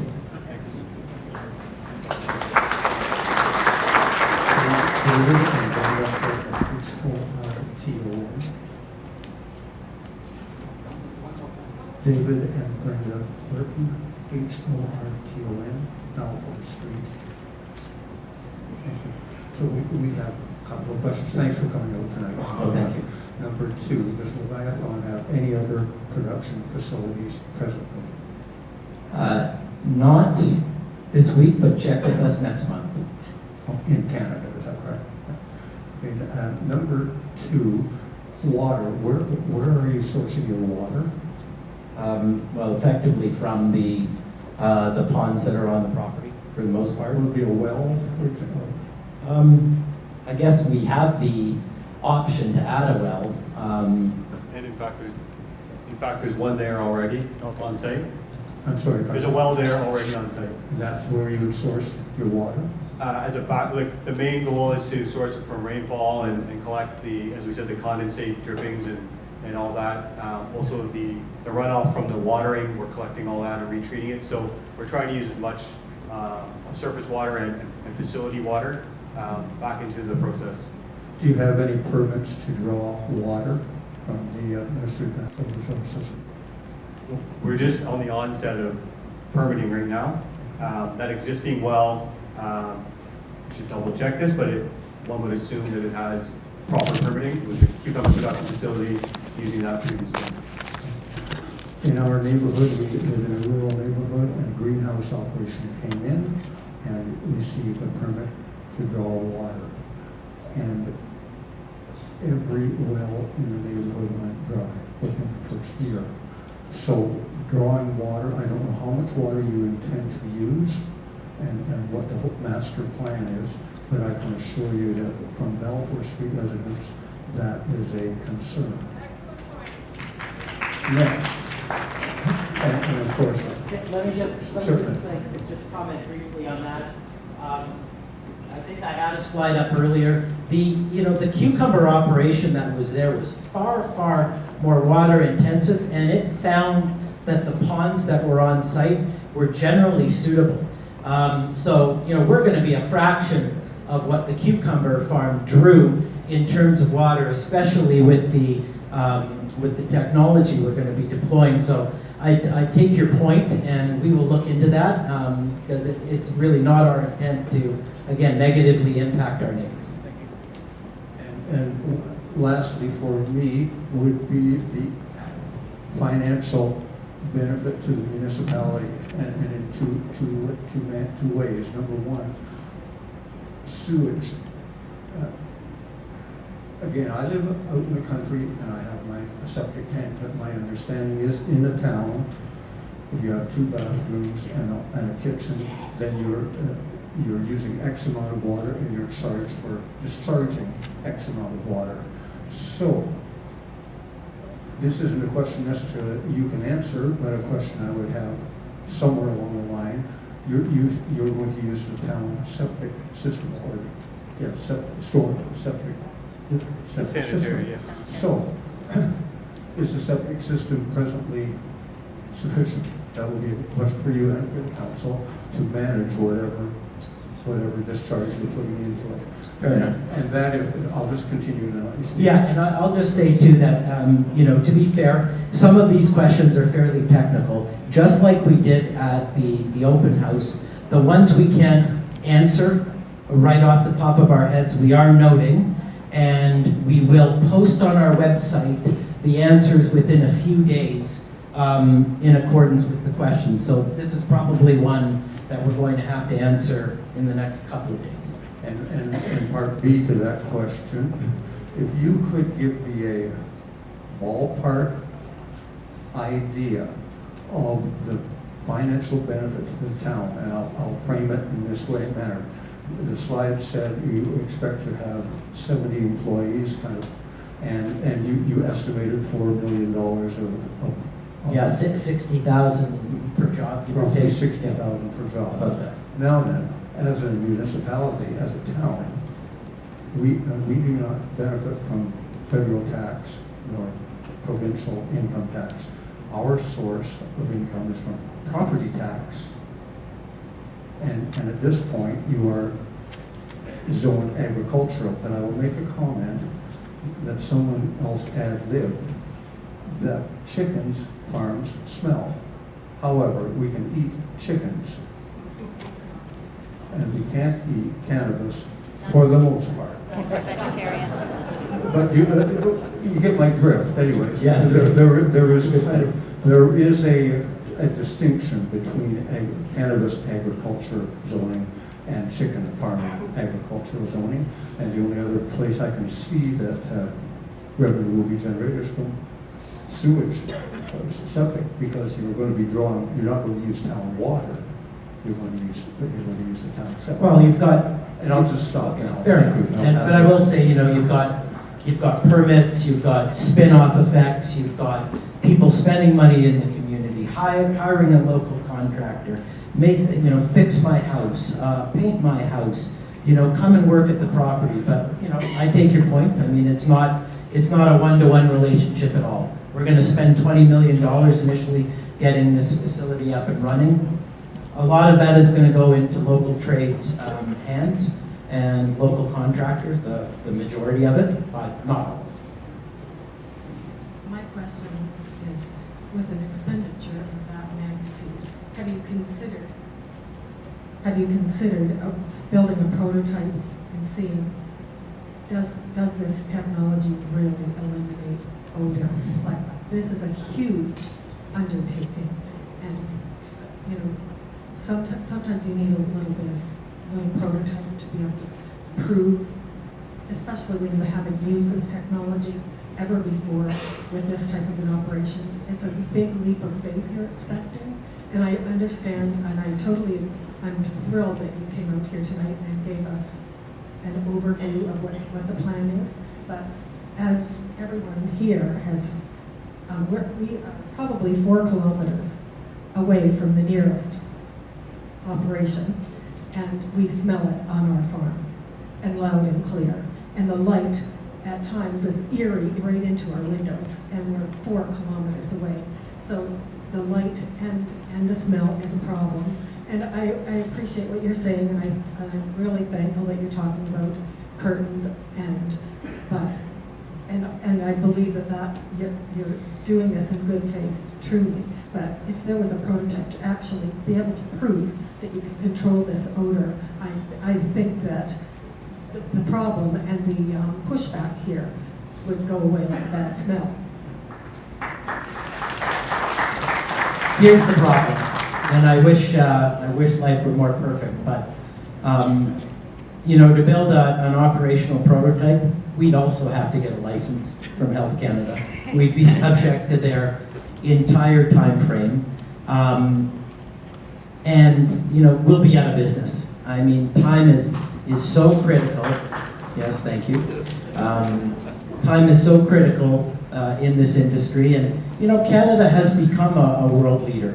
I think for the better. Some people would say for the worse, but there are very few segments where we can truly claim we've led the way at every level: regulatory, technological, business, capital markets.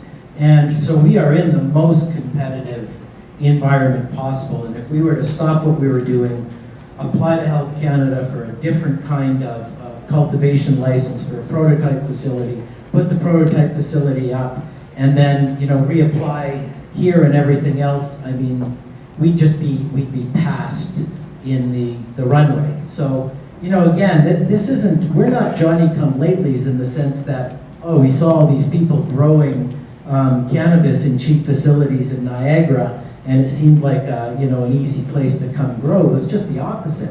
Our predecessors, and we bought them, and we knew their company, and we knew them.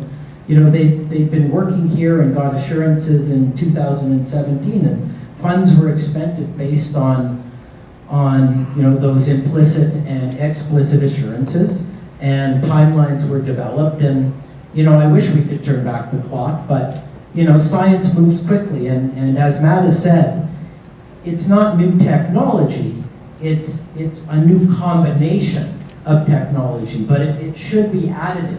None of this technology, it's not that complex ultimately. I don't know why more greenhouse growers aren't deploying this kind of technology, because it's out there, it's been out there for a few years, but I guess they didn't want to spend the money.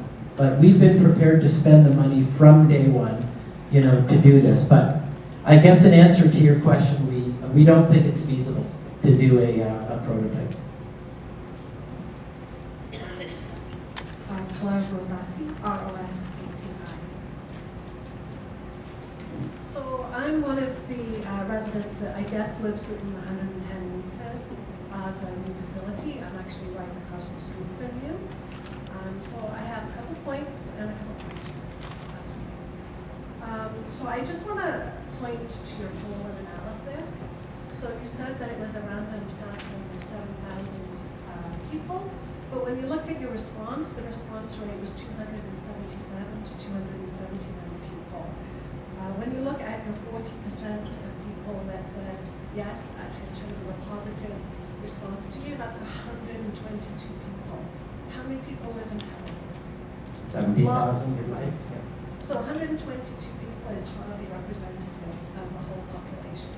Well, but it's the reason that Gallup can poll 1,100 people in a country of 300 million in the United States and come within, you know, a couple of percentage points of predicting things. So I would say we didn't use an off-the-shelf company. We used an accredited polling company, and you know, we stand by their science. I absolutely believe that the 279 people answered accurately. My point being, it was 279 people. But it's representative. That's the key. Out of 17,000, and I can bet there's more than 122 people on the what is it against having this. There's 127 on the petition. Well, it's more, right? How many is it? 700. So. No, we haven't seen that. We've seen a petition that has 127 signatures. So does the council have a copy of that petition, or is it still out in the community? And it's totally unscientific, by the way. No, we have not. Okay, all right. But it is people voicing their opinion. Okay, that was just my point. Fair enough. My second point is, my daughter has an autoimmune disorder. And one of the things that triggers her autoimmune disorder is UV. Right? Okay. Yeah. Okay. Right. So my concern, having a facility that is that close to where we live, is if it triggers her condition, she could die in that condition. So I need to be really, really sure when you're making your commitments with the amount of light being emitted into the environment that it, you know, it's not anything that's going to put her at risk. And I, you know, probably not, but I don't know that, and I'm a mother, and you know, if I had known this was coming in, I would not move a child with an autoimmune disorder to UV lights into this area. We already get the lights at the back of the house, my bedrooms at the front of the house, and I certainly don't want. So again, I'm not sure you can answer that now, but. No, and we, you know, the fact that you brought it up is very important to us. And obviously we take this very, very seriously, and we want to make sure, you know, in further dialogue with you that we don't endanger your daughter at all. That's nice to hear, but you'll not have her, right? It's Yeah, maybe we'll go back to Toronto. The other thing I wanted to talk to is with respect to the traffic. So I know that you're saying that there's no more traffic than a regular cucumber operation. As far as but the number of cars, right? So the number of cars does increase. So you're building 108 parking spots. We're overbuilding just because we don't want there to be any situation where cars are parking on the road. Right, but you know, when you look at the facility at Balfour, and obviously that was allowed with insufficient parking spots, you can't say that the amount of traffic on Foss is not going to increase because of that, because it will, because potentially those 70 employees could all be bringing cars into that area. And I know that they're parking down the street, but they're still coming up the road.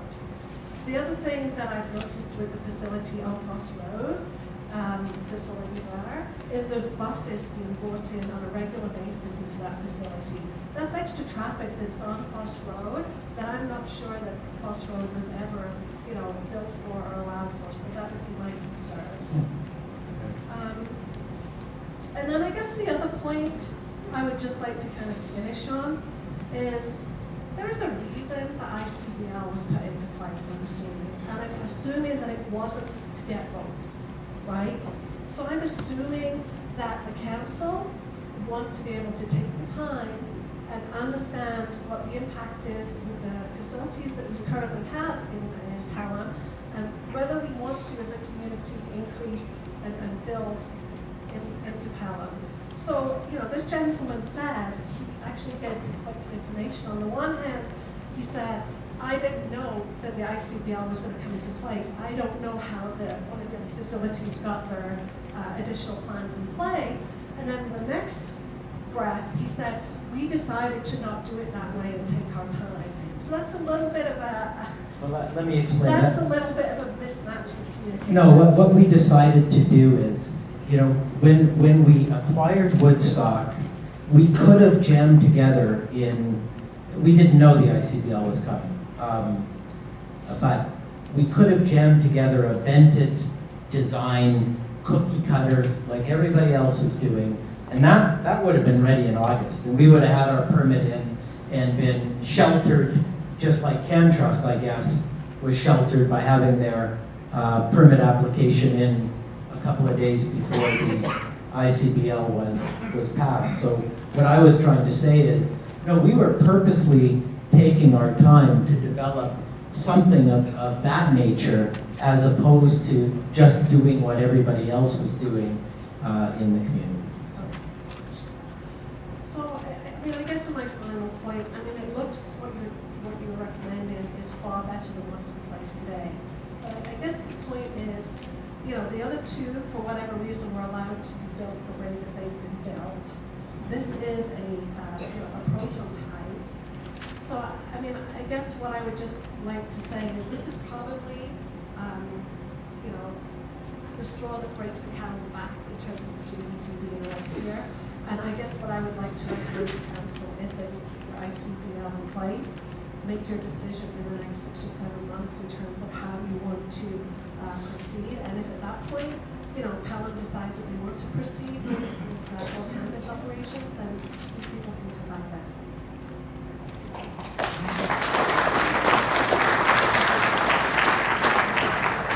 Tim O'Hara, 950 Effingham Street. I appreciate the remarks. I've actually learned a few things, and I was actually going to talk to council and just talk to my fellow residents, but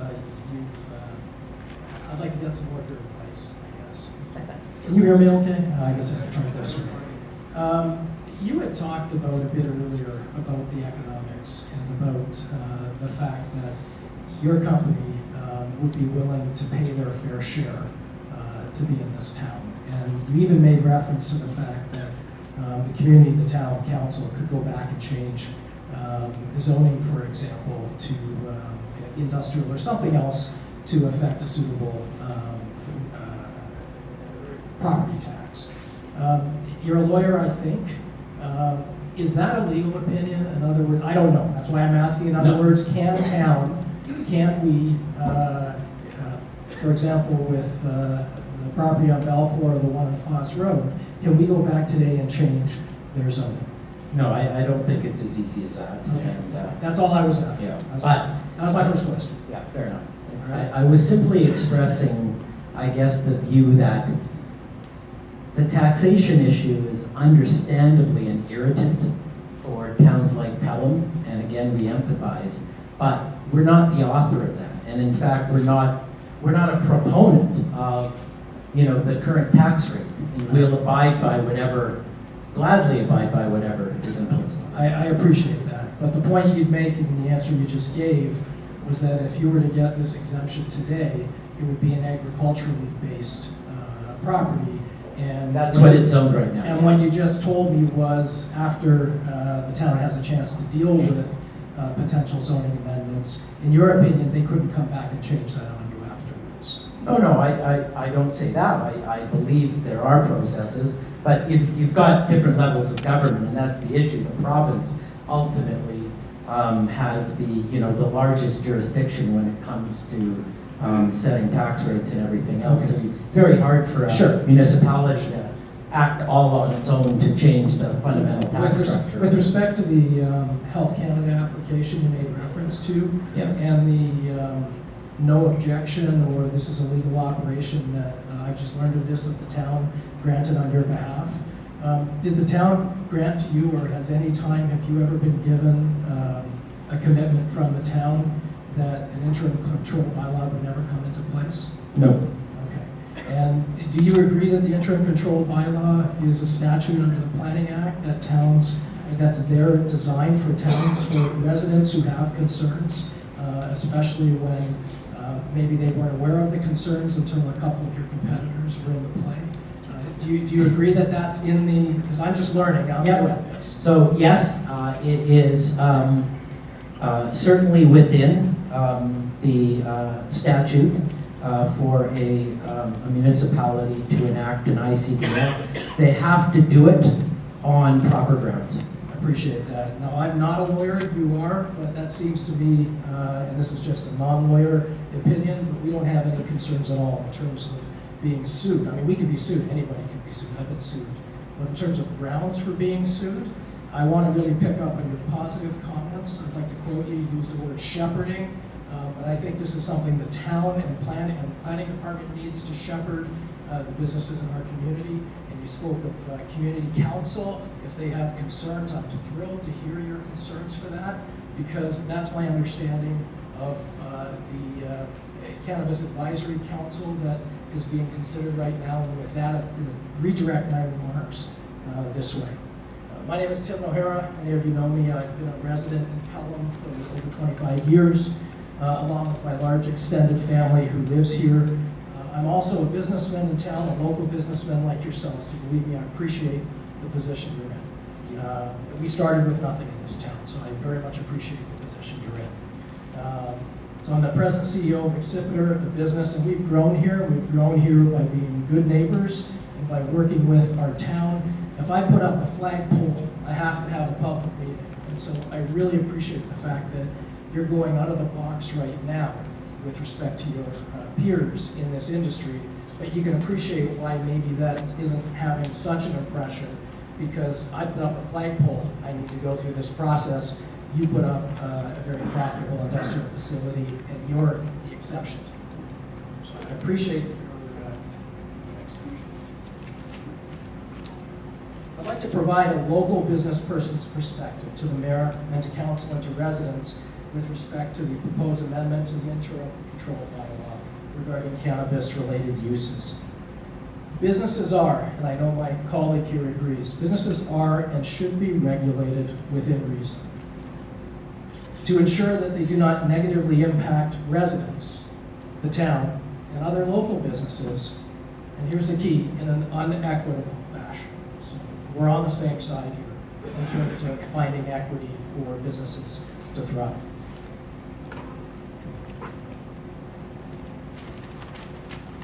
But the cannabis production industry is new upon our town, province, our country.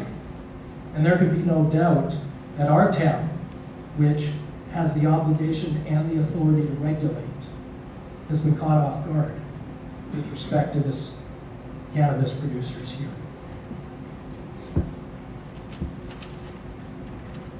That's why the interim control bylaw was passed last fall and provides a one-year moratorium on new or expanding cannabis development in our community in order to give you, in order to give us, in order to give you the opportunity to study the impacts. And I appreciate the information you're conveying. To study them towards rapidly developing and implementing bylaws and regulations to ensure a reasonable and equitable harmony between cannabis producers like Leviathan and those who live and work here in Pelham. This effort is intended to be carried out and completed in less than 8 months.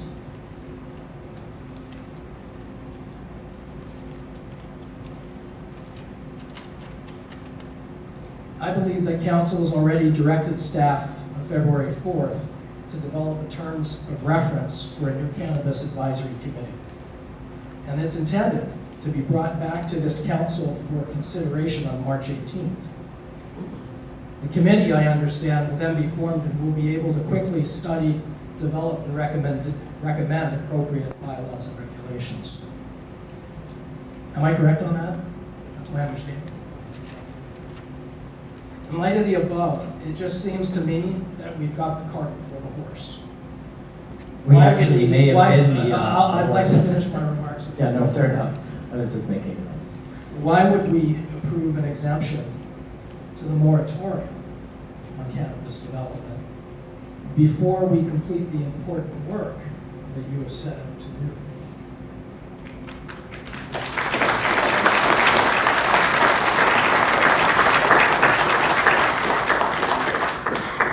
And with all respect, why would we grant you a special exemption in advance of them doing that work? I'll make one comment, just by the way. I think we've been integral through our exemption application and the facts and technology we presented in pushing council to actually move forward on this. There was no report done before this ICBL was passed.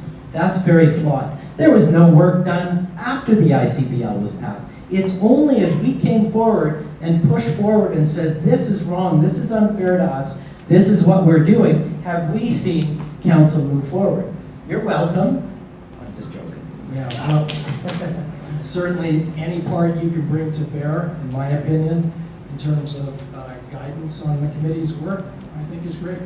But I also have to, as a fellow businessman, indicate that your disrespectful comments and threats, as a co-businessman, that have been directed towards our town, towards our council, Please edify me. towards our letter to shareholders, towards our people. It's been published in all local papers. Should illustrate to everybody precisely why we need to let the town do this work, why town and our planning department and the committee and volunteers from the town, as you said, citizens committee gets a chance to complete their work. Can I ask you, sir? I'm befuddled, right? I mean, we are the only group that have come forward, actually had an open house before we started building, come and make these presentations, be transparent about the challenges we have. We've shown the town the utmost respect. In fact, we give you the respect of being honest about the challenges we have and the binary position we're put in. And it's great that council is finally getting around to doing this hard work. And we're happy to participate, and we want to participate. But when you put up a flagpole and may have a delay, it doesn't cost you $100 million. That's what it's cost us. And when you have an ICBL that has no report behind it, that has no real study, that has a bunch of people canvassing for re-election and hearing from a handful of vociferous people that there's an odor problem, and then slamming an ICBL down without any consideration of the impact it may have on a small company owned by hundreds of shareholders like us, I say that's not entirely in good faith. And that's the legal issue. With respect, I think I would differ on that point. I absolutely empathize as a fellow businessman. I absolutely empathize with your position. But the same thing happens with Trans Mountain Pipeline. The same thing happens with LNG facilities, which you can add 3 more zeros to those investments. I get it. I invest. I get it. But living in a community like this one, we embarked several years back at the regional level on wind farms, and they're up now. But I think everybody here remembers when it first started going up, the residents never had any idea what was going on. Respectfully, sir, that's the situation here. It's not. You've been smelling cannabis for a year. Anyway, I'll finish with my remarks to council and to the mayor that any exemptions, this is my opinion, any exemptions granted now to the interim control bylaws to the interim control bylaw before bylaws and regulations can be put into place shows bad faith. It shows bad faith to this community and to the serious concerns that they've been bringing before you. Thank you.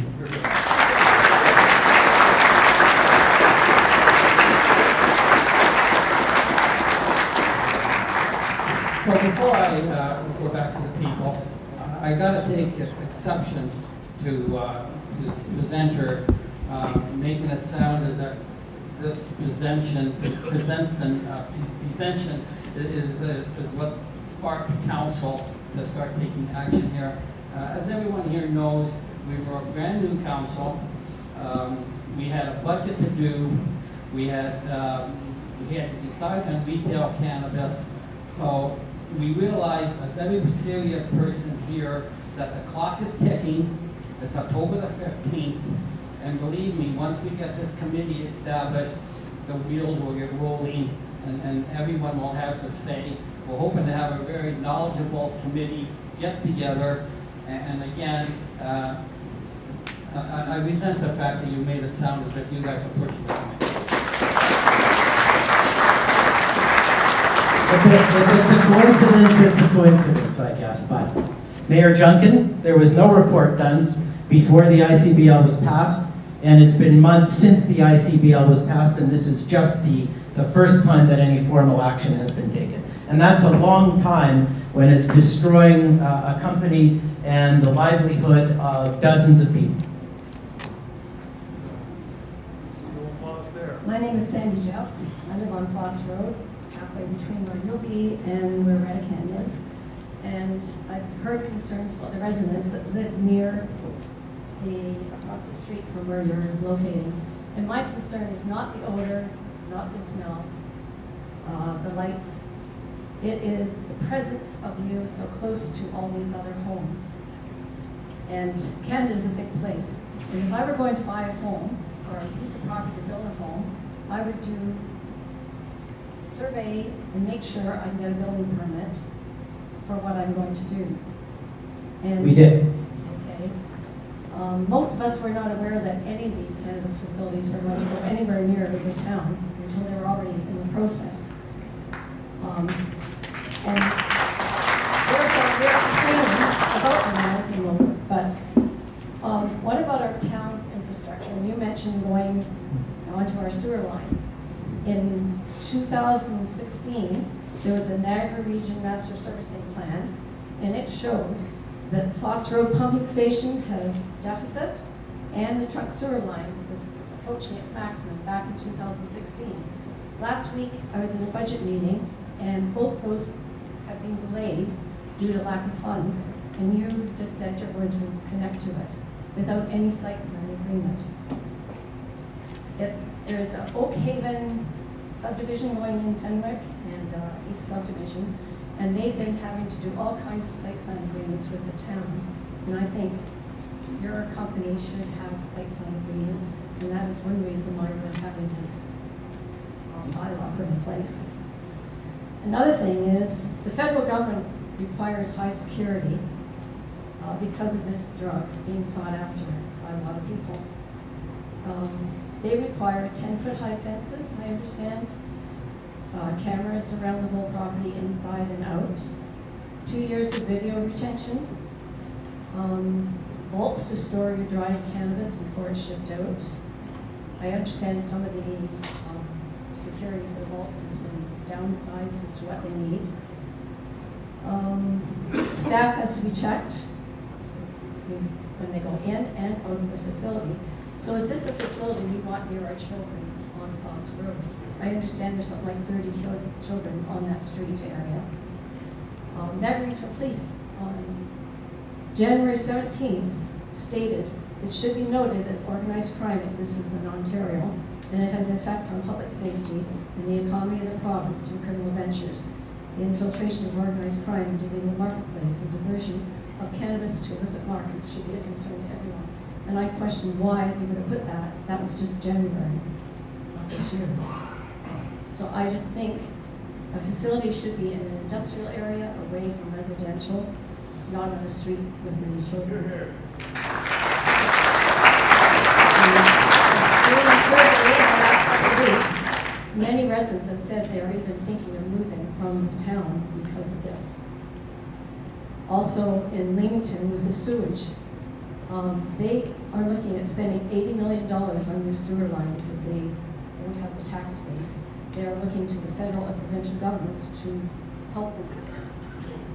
Would you be willing to pay these costs? Well, listen, I mean, I don't think you can evaluate this as if Well, if there's not a cannabis facility, there's not going to be anything.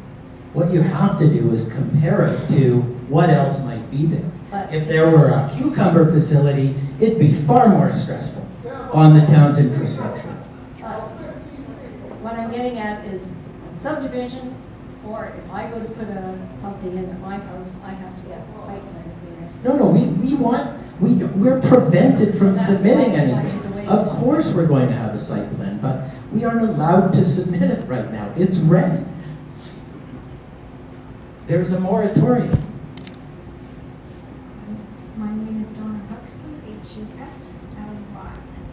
Two simple questions for you. First of all, how much light will be emitted from your facility, the exterior lights I'm speaking about, and how much of an impact will it have on residents? Based on our evaluation, there'll be a very modest amount of downcast LED lighting emitted to create enough security to comply with Health Canada regulations, with the tree coverage and the setbacks and the way the light is expressed. I don't believe it will have any impact at all. And your tree sizes, how big are they? And I'll tell you why I ask, because I live directly across the field from the other cannabis facility on Foss Road, and my house is lit up like a Christmas tree every night. They were supposed to plant a screen, which they did, trees that are about 2 or 3 feet high. 20 years to grow before that facility is completely obscured. And I live with it every night. Fair enough. No, our plan is to plant more mature foliage and also fast-growing foliage, and that is combined with the blackout curtains on top and on the sides. So, I can only empathize with what you're experiencing in your particular circumstances.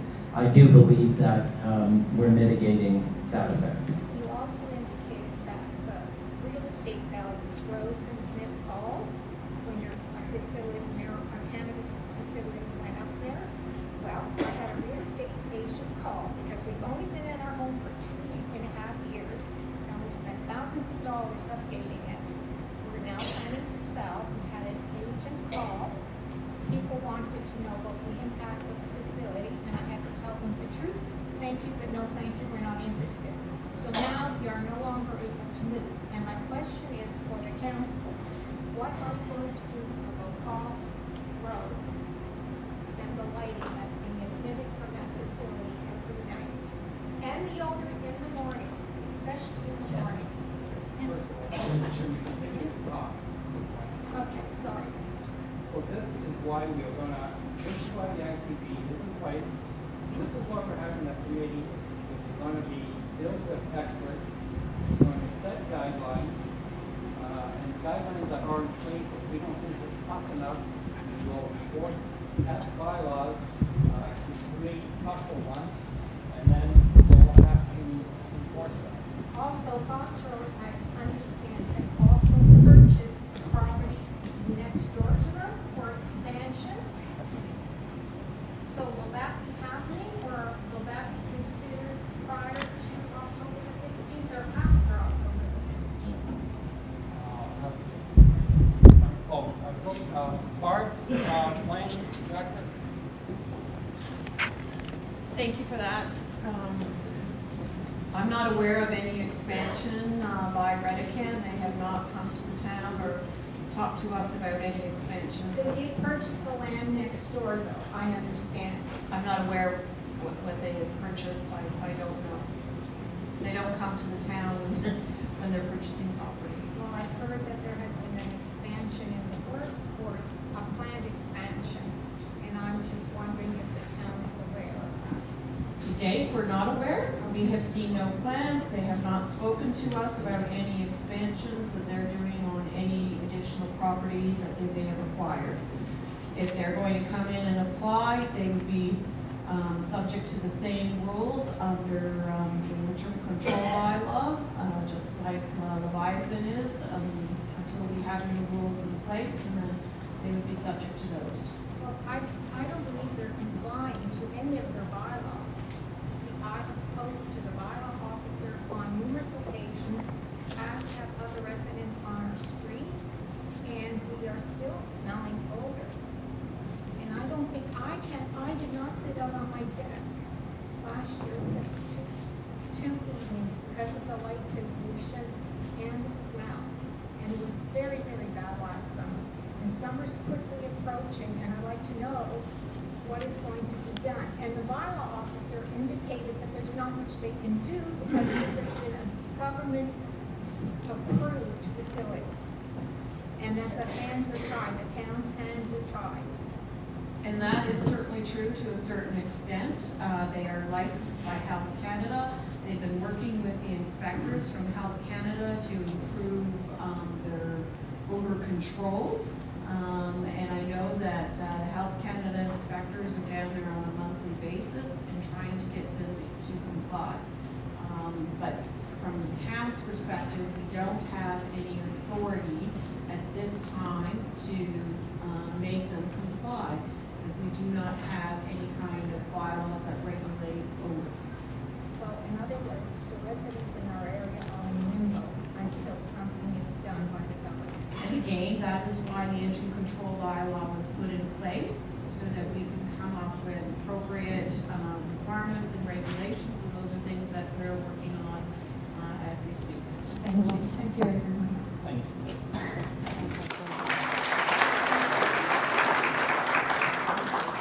Okay, so we are getting a little bit off topic. Okay, we are supposed to be here to talk about the application and in the bylaw. We're not here to talk about where we can. We're really not supposed to talk can trust. It is about the application by this applicant. So let's know what now, please. Good evening, Mr. Mayor, good evening, Council. My name is Louis Dam. I'm at 1093 Edward, and I also own business on Highway 20. I think what I want to make mention to what Mayor Marvin just said. I'm a little bit stunned at how you approach. We're here to talk about your particular application. You have a Cannabis Alliance, do you not? Pardon me? You have a Cannabis Alliance, a cannabis group that represents the cannabis industry. No. No. I believe you do. There are cannabis groups out there. I'm not talking about a group. We are not members. And frankly, we believe in a lot of what you people believe in, including building methods that are different from our competitors. Okay. So I'm a farmer. There are a number of farmers in this room. We are all members of alliances and groups that we as farmers work together. I'm a little bit stunned at how you're throwing colleagues in the industry under the bus. You have very valid points, but the one thing that you've done for this council and for this community is definitely proven that we have a huge problem. And you've reinforced it. You've done us a huge favor. We thank you for that. The other issue is, you talked about your 99.9% or 0.1% of control. I'm involved in the cannabis industry. I trade in the cannabis industry. Like Mr. Haskell, I don't believe your numbers. And one question I'm going to ask you, and I expect you to have it answered, is of that 0.1%, what percent of the total odor problem does that 0.1% represent? Well, because if you've done your science. Oh no, it's a mathematical function. When you solve a problem 99.9%, you're solving the odor problem. It's directly proportional. Now, we do have statistics, and we have some tables, which we will post on our website that are fairly detailed, which show the rates and how they differ from various different construction methods and everything else. So we've got some data points that we can put up for you. I disagree. I grew up on a hog farm. I've been involved in the livestock industry.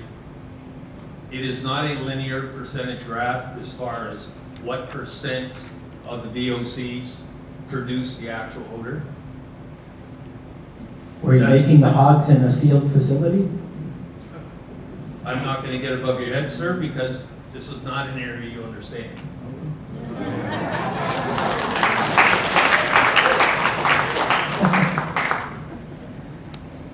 Your point is it's not dispersed evenly.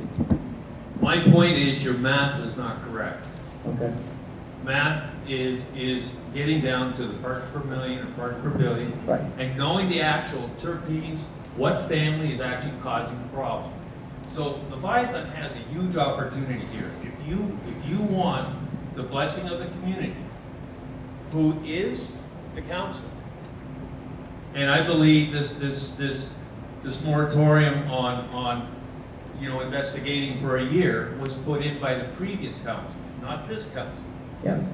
So I expect that you're going to take advantage. We appreciate you presenting what you've presented, but I have a problem with your numbers.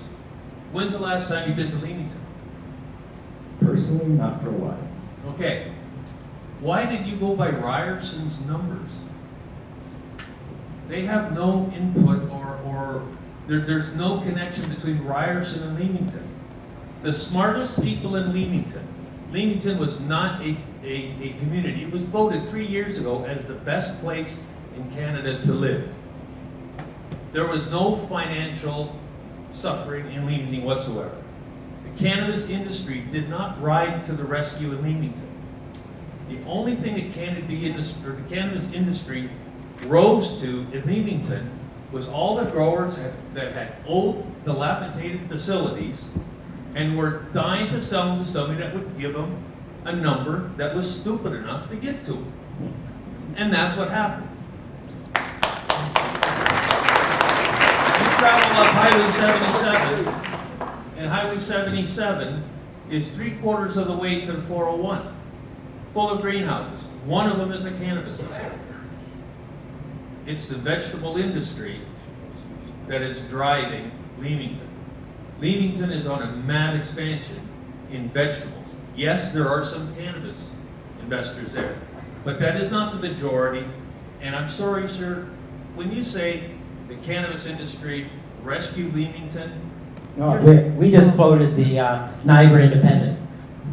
We didn't say it. so you didn't do your homework. Well, we did do our homework. We quoted the Niagara Independent. And we identified the quote. No, that's not a fact that we can go over. Tweed in Smith Falls. I was there 2 weeks ago. What do you think that company is doing? You tell me. There's 1,000 parking places in their parking lot. They're setting up bottling research facilities. Okay? It's not all production. There's a tremendous amount of production, but it's not production. Where they move their production, as the lady from Lethbridge would know, or from Langley would know, they're moving it across the country. And I don't know if she wants a comment on the problem in Langley with the Smith Falls. Actually, it's not in Langley at all. It's an older road. Exactly. Okay. Not Langley, technically not. Okay. It's the same as saying Pelham and, a different place. Odour I'm aware where it is. Odour thank you. doesn't follow a road, it follows an airspace. No, fair enough. Okay. So why don't you tell me, what was their problem? So, don't quote or use as leverage convincing statements that don't bear any facts to the problem that this community has. I know your facility very well. You won't be drawing water from a well because the salts are high. Very high. So what we ask you to do is do your homework. You've done a great presentation. You have a big opportunity. Start working with your colleagues in the industry, because if you guys can't get organized as an industry, how in the world is a community gonna get you organized? If I have an issue, I'm a flower grower. If I have an issue growing flowers, I can go to Flowers Canada. If a vegetable grower has an issue with growing vegetables, he can go to the Vegetable Producers Marketing Board. The grape producer can do the same thing. We have all these organizations. The dairy farmers have it. Hog farmers have it. You guys come here and you throw each other under the bus. No, I think we're that's not, that's unfair. But we are unfair. But differentiating excuse me, ourselves. you're not We're not throwing them organized. under the bus. We are stating our difference in approach. Which is exactly my point. Thank you. Yes, we don't want to emit odor. You know, you can crucify us for that, but it is our mantra and our ambition not to pollute with odor or light. And right now, I'm not going to persuade CanTrust, which just listed on the NYSE and is 100 times the size of Leviathan, to change what they're doing. I can only tell you what we're going to do, and it's different than CanTrust and ReadyCan. And I'm asking you for more proof. We don't want to listen to what you tell us about Redican or about CanTrust. You told me about ReadyCan and CanTrust. You've said there's a problem in your area because of their facilities. I'm listening to you. I'm not telling you, I'm listening. So, no lawsuit. We're going to carry on. Thank you.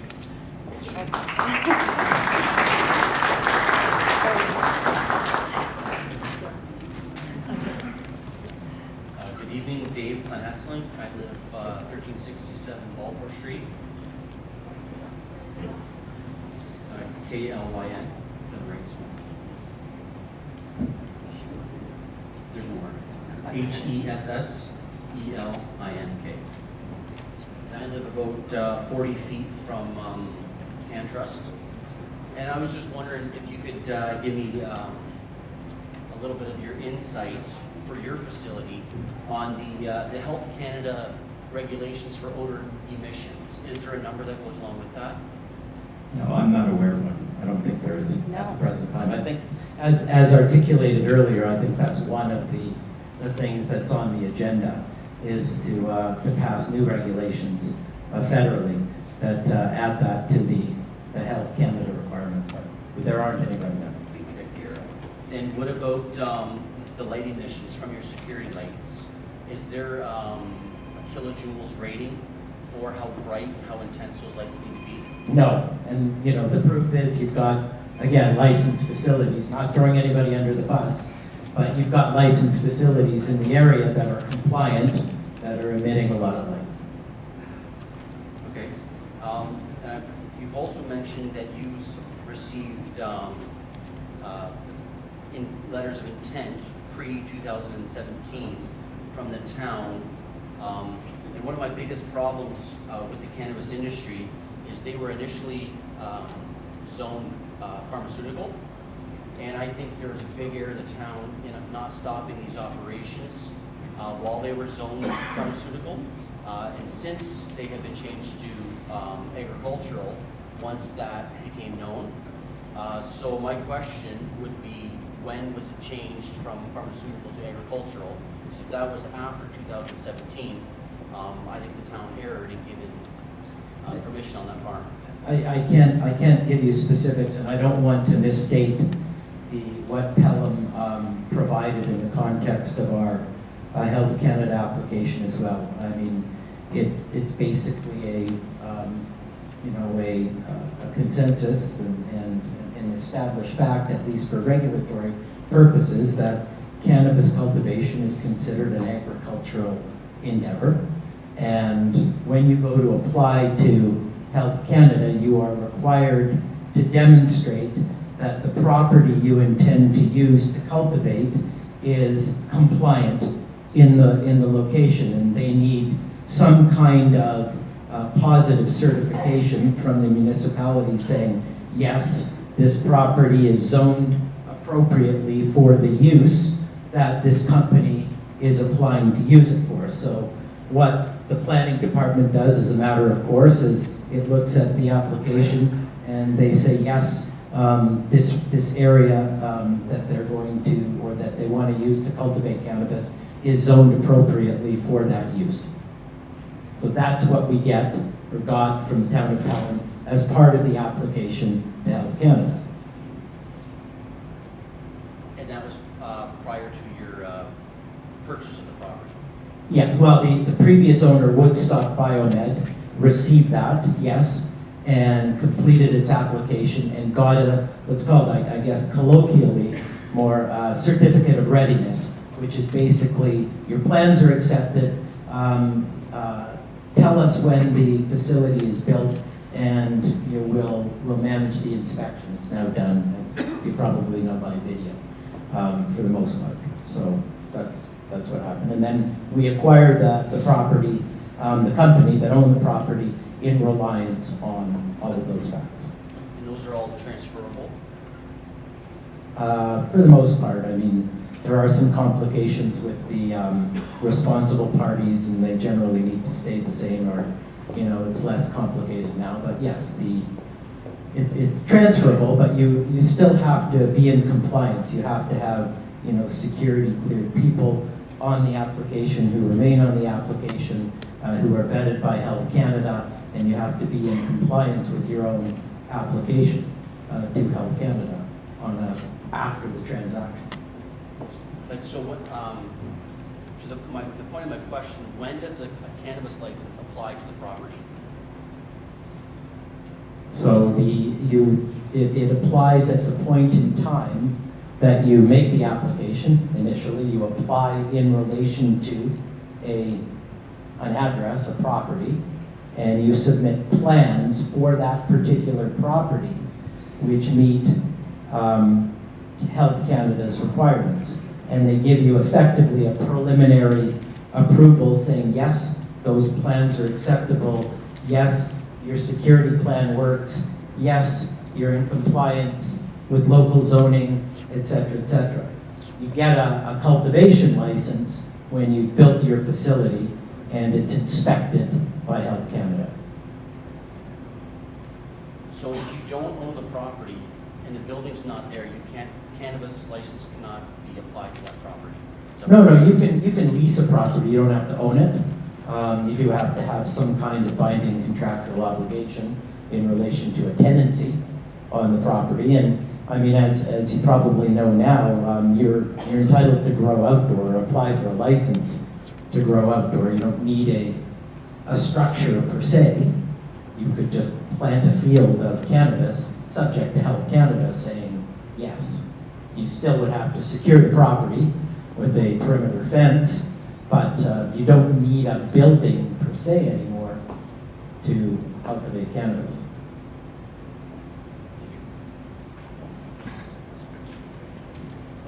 Hello, Todd, M-O-W-D-E-R. I'm going to be a neighbor, I guess, of your cannabis guys. I live on Foss and Ballflow. And I'm a newbie to the area. I've only lived here for 4 years. And I wanted to live somewhere that I could talk to God, and it'd be a local call, because it's quite heaven here. It's wonderful to walk, well it was, wonderful to walk, wonderful to go on trails and so on and so forth. The light issue is a problem. When the wind blows from the north, it comes straight down Balfour, and I smell it. When the wind blows from the east, it comes straight up Foss, and I smell it. I can also see the lights, and I can't see the stars, but this place was my somewhere. You should have bought in a nowhere. If you bought nowhere, nobody would have this conversation. And if you were really, really smart. I wish we knew you. There are lots of nowheres around here, but you bought somewhere, right on Foss's somewhere. But we can't go back anymore. Now I don't know. I'm not a professional speaker, so please bear with me. I don't know why you're pushing on Ballfoot. Like, why do you have to be on Foss? I don't get it. You could have been anywhere else in the middle of nowhere, and nobody would have. You wouldn't be having meetings like this. Perhaps you're not being very smart. However, I've helped build a facility in the middle of nowhere, and it's got its challenges as well. it sounds to me like your presentation's great. Your building looks great. But it seems like all you're really required from the existing greenhouse is the cement pad on the ground. For the price of the cement pad, you could have gone somewhere else where there's water. Like, our water sucks. It's red. I don't get it. However, I'll ask my predecessor, because the property was acquired before I became CEO. Well, everyone's referred to as chicken farmers. I bought the chicken farm, but we don't have chickens for 20 years there, okay? But the, my point is, my point is that I'm losing it. While you're finding it, can I just say a couple of things? Because you've said some important things. May I respond? Yeah. We're here, and I believe my predecessor wanted us to be here, because this is a center of excellence for cannabis cultivation and production. There are skilled laborers, there are trades, there's an education system and an infrastructure devoted to making this, the leading place in the world for cannabis, business overall. And there are numerous facilities, and you have, I think, close to, if not the most, sunlight in Canada, which makes it, very feasible and efficient to grow cannabis using sunlight as opposed to, energy, which is bad for the environment. So, there are a lot of reasons why this developed area, the Niagara region, has become a hotbed for cannabis cultivation. And to go nowhere would be to go outside the region. And they want us there, but I'm just giving you the logic. You asked for the logic. I think that's generally the logic. Yeah, but if you could go nowhere, you could use more light, and nobody would care. However, well, you have to have a climate that's something I'm just surmising. You're putting parking for what, triple your employees? Well, no, we're planning to have 70. 70 and I think we have initial plan for 108 spaces. But, almost double. So yeah, 1.5. Everyone drives 2 vehicles to work. No, again, you know what it's like, or maybe you don't, but when you're constructing something, if you've got the equipment and the grading and it's all being done, you want to do it once. You don't want to bring back the equipment the second time. Because as soon as you get your permits and you're moving in, and everything's great, and you're starting to, pot your pot, and what's going to happen is you're going to get another application to double their size. I would not say that's inevitable. Well, you have to be profitable, because if you're not profitable, you're going to be suing somebody, right?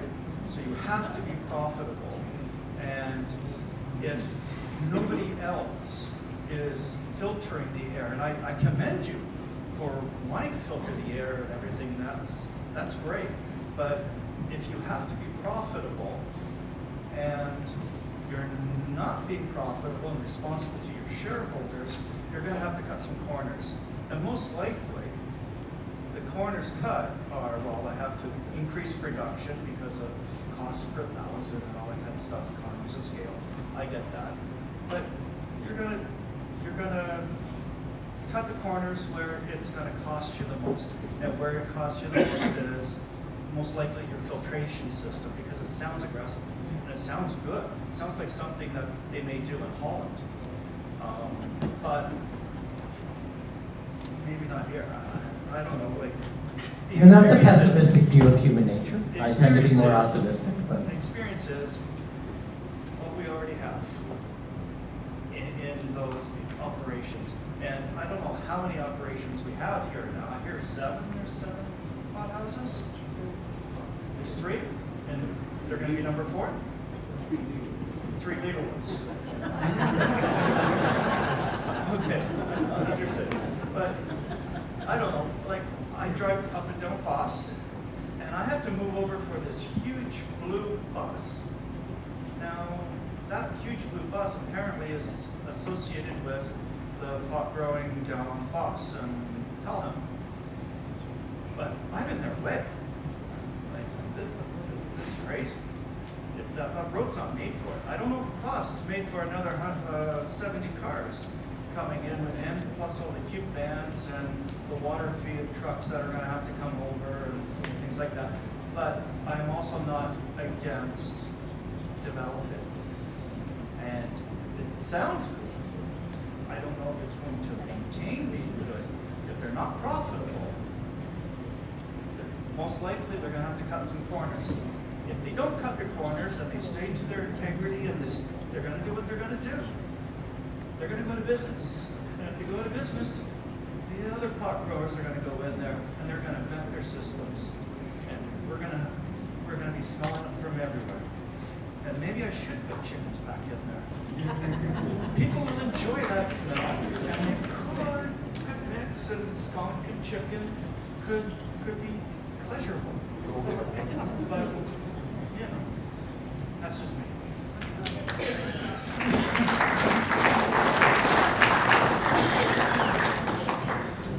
My name is John Clark. So, guys, we're at 9:30. Okay, so we're gonna go to 10. Just so everybody knows. Go ahead, sir. Okay. My name is John Glassberg. B-E-R-G-N.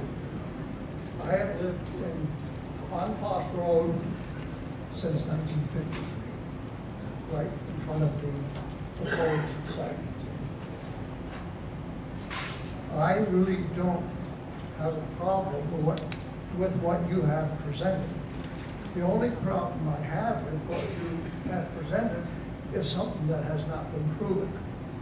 There is nothing there that tells me it's going to work. If it is put there and the smell comes, it's going to be too bad. We'll try to do something about it, but in the meantime, we are stuck with it. That's my observation of that. Secondly, I do not appreciate when you use figures of employees. We run the operation for a few years, and I don't think we even had 15 people there. You're talking about putting 70 of them there. They're going to run up and down the driveway in the morning. They're going to go home at night, but in the meantime, they're going to run up and down the driveway, probably half of them running up and down town to get something to eat, which is probably a benefit to the town, at least to the 2 restaurants that are in the village. So that is also a misquote. The next question I have is, are you planning on paving that driveway? Because it becomes a dust bowl. Thirdly, I don't appreciate you picking on the town of Pelham and threatening the town of Pelham that you may want to sue. I think that is totally inappropriate, and you have lost my full support.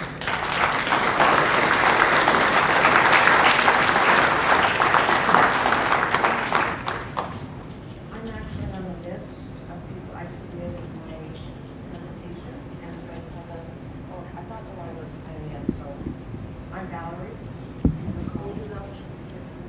Can you hear me now? Okay.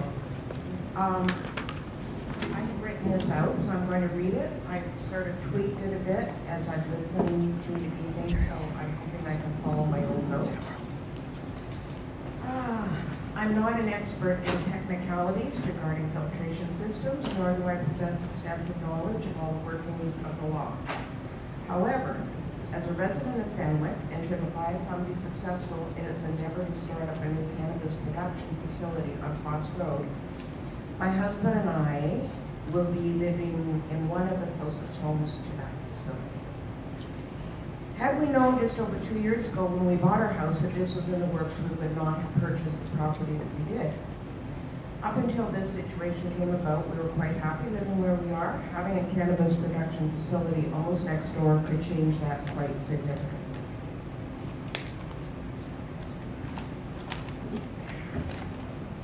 I am here to appeal to Leviathan and Council on a more personal level and to talk about integrity.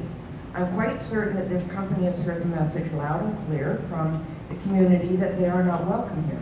However, they seem to be deaf in this matter. On the one hand, they say that they want to be a good citizen, and yet at the same time, they really aren't showing any regard for the voice of the citizens who already live here. The bottom line is money. They know it, and we know it.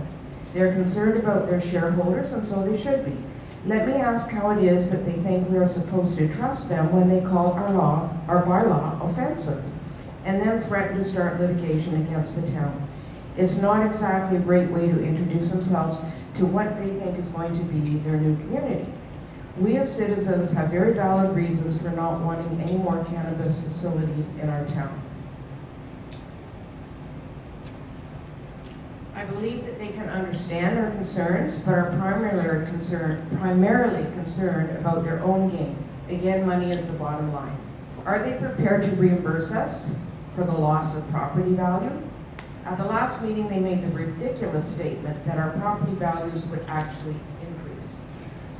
What nonsense. On what are they basing this? Now, I'm going to interject something here because I was listening to your stats that you gave about other communities. I don't believe a word of this. This kind of industry does not belong in residential areas, period.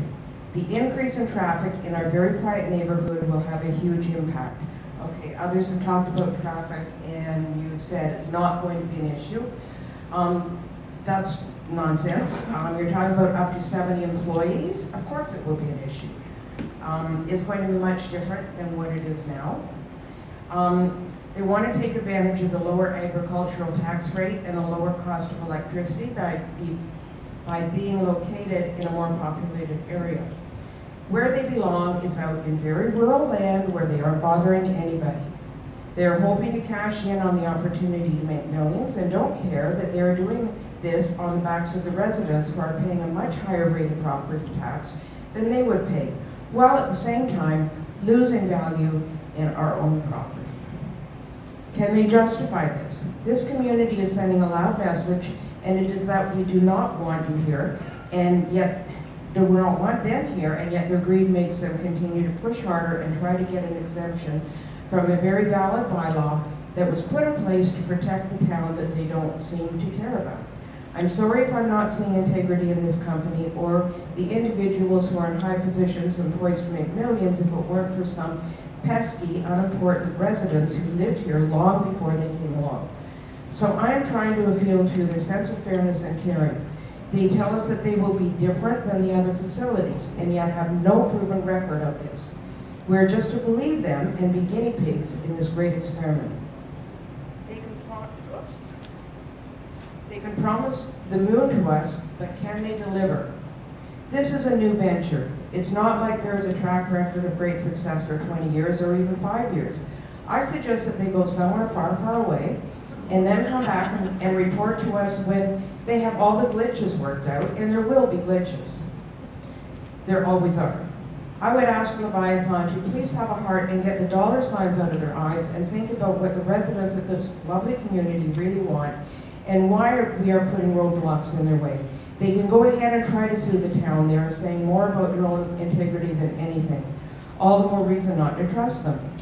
Okay, I've added this. We talked about stigma and bias. I would suggest that you have your own bias. Everybody has a bias, okay? So you have a bias, we have a bias. We're not alone in that. I believe we are reasonable people. It would be nice if they just cut their losses. I know the losses are great, but hey. and move on to a more appropriate location. We don't like any of the facilities in town. I know you guys are getting the brunt of it. We don't like any of them. Maybe you could go after them because of what they've done to you. Because we honestly, if we could get rid of them, they'd be gone. But they're in here, and we can't do anything about it. I urge the town to please do the right thing and uphold the bylaw that was implemented for the good of the town. Jumping on a bandwagon without great caution doesn't often turn out well. Please listen to what the majority of citizens are saying. Please don't bow to pressure from a large company or a small, whatever you want to call yourselves, flexing their muscle and making threats. They can survive quite nicely in a more appropriate location, but what will happen to the environment of our town if decisions are made because of threats? The town is well within their legal rights not to grant an exemption to this company and to take some control over the future of the community. Many people are counting on you to make the right decision. The previous council was asleep at the wheel, which is why the other facilities are here. Last time you made a presentation, I stood up and said that I felt I had just listened to a presentation from the engineers who designed the Titanic, and I stand with that. I still feel like that what sounds too good to be true usually is. There's no proven record. No proven record. Just curiosity, why did you choose the name Leviathan? It's not really a very complimentary name. The end. I'm done. That's not all. Thank you.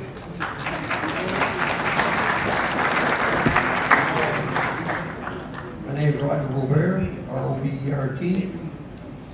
Got a few questions. I'd like to know how long have you been possession of the property?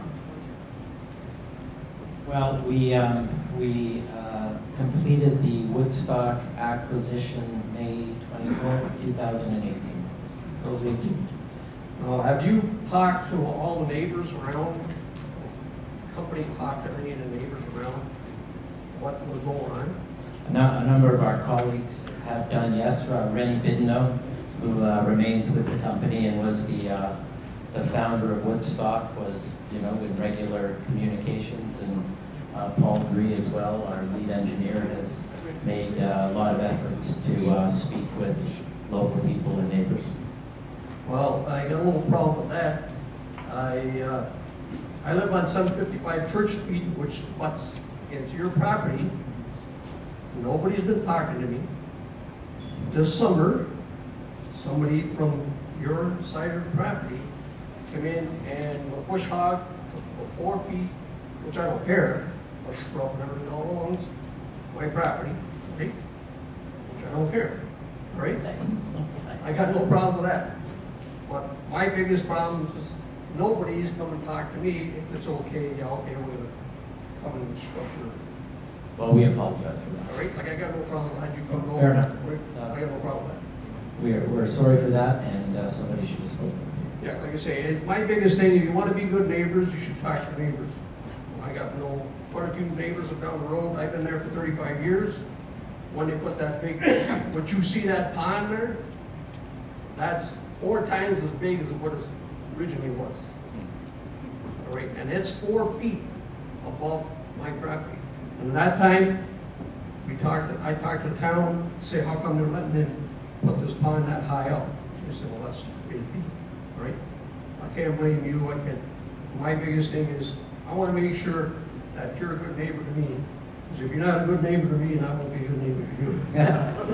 Fair enough. All right? And are you in process, when you build this place, if you build this place, make sure that all the residents on Church Street, because we're butting against your property, that we have security, that the people not going to go through our property, go to your place and raid it or do whatever they want. Yeah, no, I think the way it's set up, that should prevent that. Okay, thank you very much. This is for town.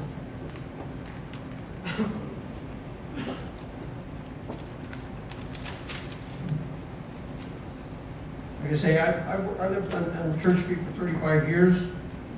A few councilmen knows where I live.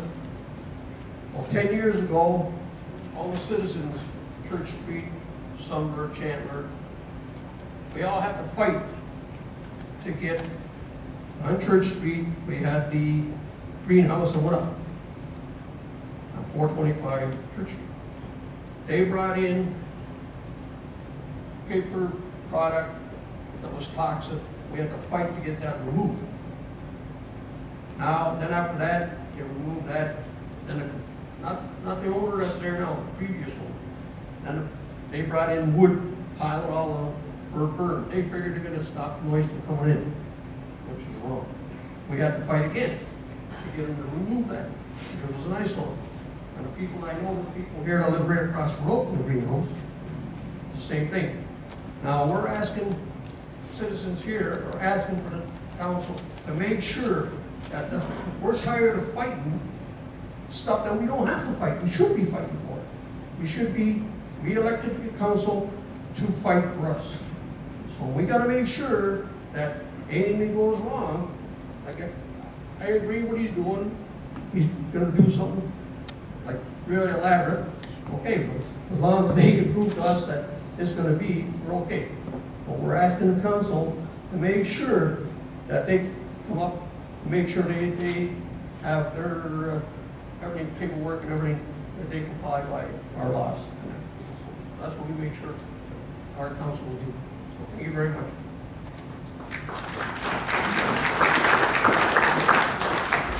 I'm Jim Jeffs. I live at 626 Foss Road. I believe there are two issues I want to talk about. Many before, but many things we can discuss. How's that? Better? Okay, thank you.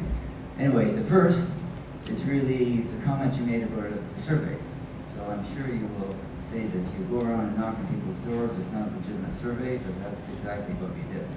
We had circulated about 1,000 flyers, knocked on 1,000 doors, and basically we had a petition that reads, create bylaws to control cannabis production in the town of Pelham and its impact on the residents. We're in agreement with that. So we have 700 signatures on that petition. So you may say that's not a proper survey because we're knocking on doors, I don't know, but that's what we have. And what many people said is that they had concerns. Maybe we should sell our houses now before, while they still have some value, before more cannabis growers move in.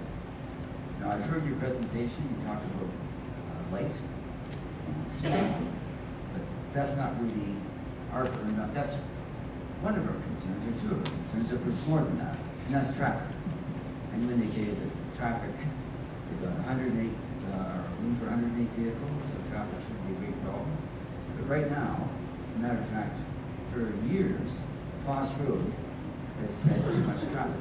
It's basically a rural road. It's only 20 meters wide, deep ditches, low shoulders. In fact, in 1994, there was an accident going on Queen Street in Foss. The traffic reconstruction engineer said that the road basically was unsafe because of the way it dips in different areas. You can't see vehicles coming. And at intersections, you can't see who's coming either. So that was an accident in 1993, just a month ago. I was driving down Foss behind an SUV, and somebody went Effingham Street, hit the vehicle, went in the ditch. It's just a matter of the more vehicles you have on the road, the worse it's going to be. And presently, we have 3 businesses that use Foss Road for service. Can Trust, Reports, Landscape Limited, and also Redicam. So there's already way too much traffic. So the fact that you're on Foss Road is going to make a bad situation much worse. And I think you have to understand how Foss Road is used. It's not just a matter of people going back and forth to work or to town. It's also sort of a multi-use road. There's people who jog on it, walk on it, cycle on it. Jim, with all the problems, how come, I mean, well before us, you're talking about problems. Why hasn't that been remedied, fixed? That's a good And point. this isn't a Leviathan issue, it's a Pelham. No, but it's just more traffic, more traffic. So it's something that should have been dealt with years ago. Fair. Where you guys should be is out on Weber Road. That's where industry is supposed to be. Then you wouldn't have this hassle with all the people. Like where you're looking at or starting at Canada's production facility is right in the middle of a residential area. Lots of kids around. It's a safety issue. Just going down Foss Road, actually not long ago, Isaac Real was killed on a skateboard on Foss Road. So the more traffic you have on Foss Road, the worse it's going to get. So basically, allowing any more businesses to try and use Foss Road as a way of getting back and forth to work just shouldn't be there. You're sort of like the straw that broke the camel's back. Right? I'm getting that feel. You're getting that feel. Thank you.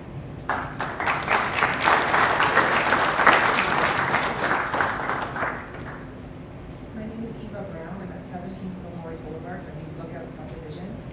I'm just asking a question on behalf of my parents who actually live on Kennett Drive where I grew up, which is one street away from Foss Road. And my mom was asking, is your facility currently up and running?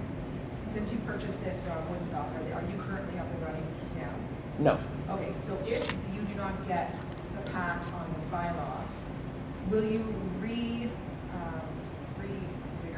the old system, or are you kind of having to wait now until the new bylaw is, or until the situation changes? Well, with the bylaw? we wouldn't go back to cucumber cultivation.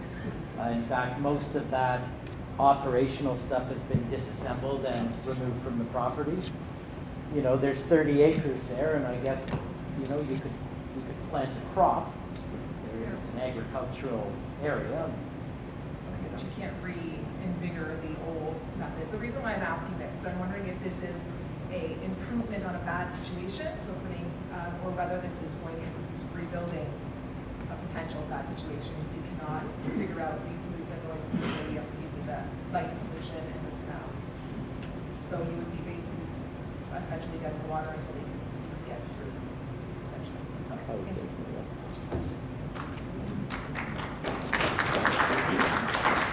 Bruce Russell. Bruce Russell, 930 South 4th Street.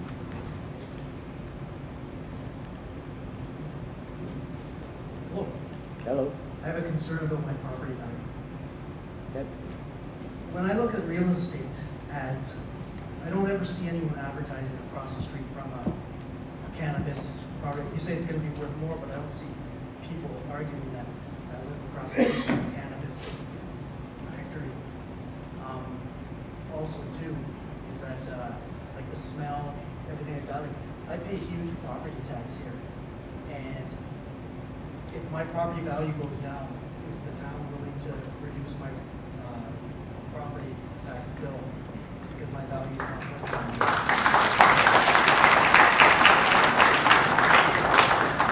I think they're required to, or they re-rate it.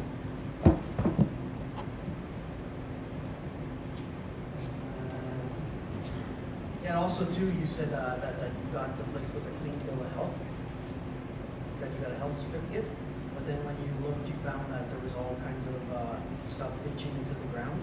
No, we got, We got an affirmation that the use we intended to make of the property was in compliance with the local laws. You did say a health certificate. For Health Canada, which is the regulatory body that governs cannabis. So if there was stuff leaching into the ground, how did that get past the council? Like, is no one checking on anything, and that's what scares me? I can only tell you that, you know, with what we've been able to disassemble and cart away, and I think the property is much, much cleaner than it was before we started. You know, there was a lot of rusted equipment and there was stuff laying around, and, you know, we cleaned it up and carted stuff away and disassembled old, really non-functional buildings, and are continuing in that effort. And by the end of March, the property will effectively be pristine from a, you know, development perspective. Yeah, I live right around the corner from there. I never saw any traffic whatsoever. They always had immigrant workers there that didn't drive. And now that the other plants have come into our area, I notice my road is huge difference in traffic going up and down. Nobody does the speed limit. I know you can't control the speed limit. That's beyond your control. But these are all things that come along with that area. I moved out to this area to get away from and you know what you said about the chicken farm?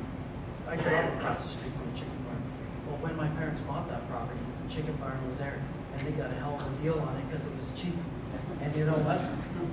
They knew we couldn't complain because we bought that property knowing.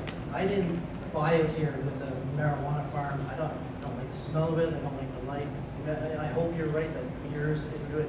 Now, if you could convince or get the other greenhouses to comply and be like you, and there's no smell or anything, you got my blessing. I won't complain. Okay, thank you. Thank you. Phil Glassbergen, last name Glasbergen. I currently reside at the 325 Church Street location.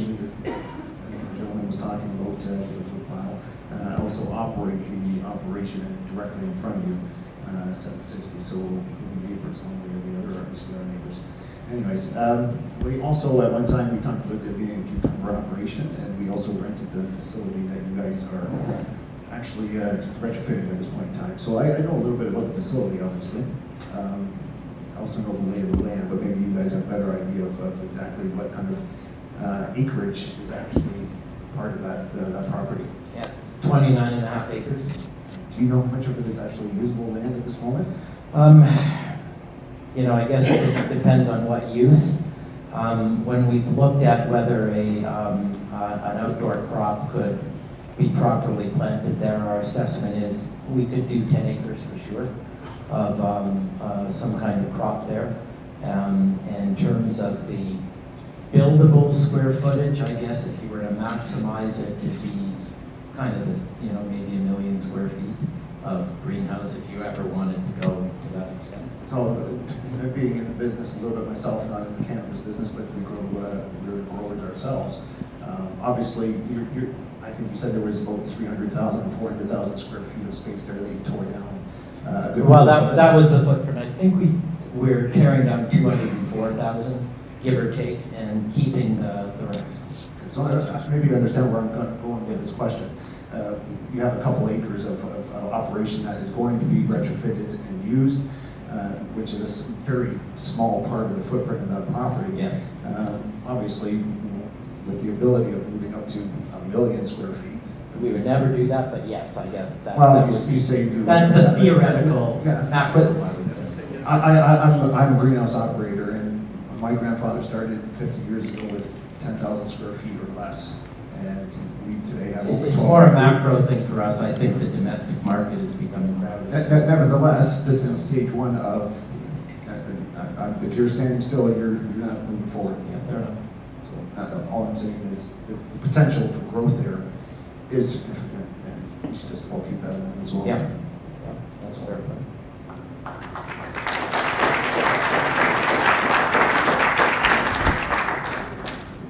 Okay, so we are at 10 o'clock, but if there was anybody else who wanted to talk, we could pass a motion and we could go a little longer. So I don't want anybody walking out of here and saying, oh, geez, I wish I could have got up there to talk. So, I'm sorry? Okay, well then if that's the case, that's fine. Just a minute, then we'll pass the motion and we will go till 10:30, whatever. Okay. Oh, so I need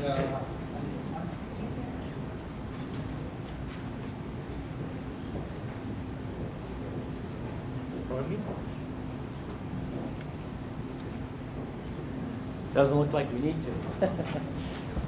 Okay, so I have a motion put forward by Councillor Hildebrand that the rules of procedure as contained in the Town of Pelham procedural bylaw be suspended and that the specified meeting curfew time of 10 p.m. be and is hereby waived, and that the remainder of the business listed on the agenda for this meeting continues to be considered until a set time of 10:30. Oh, okay, so I should have said, all matters have been concluded, or until a set time of 10:30, whichever occurs first. All in favor of this motion? Okay, and any opposed? Nobody. Motion clears or is carried. Next speaker, please. My name is David Ripley, R.I.P. I'll be brief because I have to get home, go to bed soon. Me too. So, let's say your operation goes through and it lives up to all the expectations that you have. We have other greenhouses doing the same operation you have. And I don't know the future, but let's say they should come up for sale and you decided to expand into them. Would you put the same conditions that you're doing here, wanting to do out in the Foss as those? That would be great. And you don't have to respond because I don't know the future, neither do you. But I'm not trying to be facetious, but I grew up in the age when tobacco was a great thing. And then marijuana wasn't so great. And now here we are at the age of producing marijuana. Our property on Canberra Road, if I wanted to plow it up, I could plant a lot of poppy seeds. And I don't know what's down the road, but maybe, maybe I'm being facetious, but so be it. It wouldn't be in my time, but who knows, maybe down the road, growing poppy seeds to produce heroin. My condition to the suggestion, my advice to the council, maybe you should look down the road and start putting roadblocks in place so that somebody with a crazy idea can't come along and start instituting it. Now, years ago I was involved in a situation where we had to go through council, we had to go through the Niagara Escarpment Commission, and the operation was people gathered, and I remember the meetings we had. It's going to destroy the wildlife, it's going to have this negative effect. It did go through the Niagara Escarpment Commission, and none of those wild predictions about affecting road allowances and traffic and everything didn't come about. Neither did it destroy the wildlife. So all I'm saying is I sympathize with people increased traffic, but maybe, I don't know whether the studies have been done to show whether it's really going to increase traffic. All I know is years ago I used to, after I had bypass surgery, I used to do a lot of riding my bike and so on, and I found out there's certain roads I stayed off at 8:45 in the morning because everybody was going to work. And I took other roads that were perpendicular to it, and lo and behold, I didn't have much traffic. So, well, that's my rambling thoughts, and I'll close off with that. I don't have any good jokes to tell you, so I'll give it back to the mayor. Oh, I'm sorry about that. So just so I'm straight, you're suggesting we grow heroin? Come back to you. Years down the road.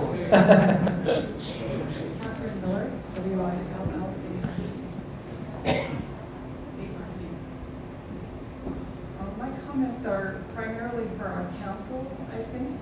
Higher? Is that good? Can you hear me? My comments are primarily for our council.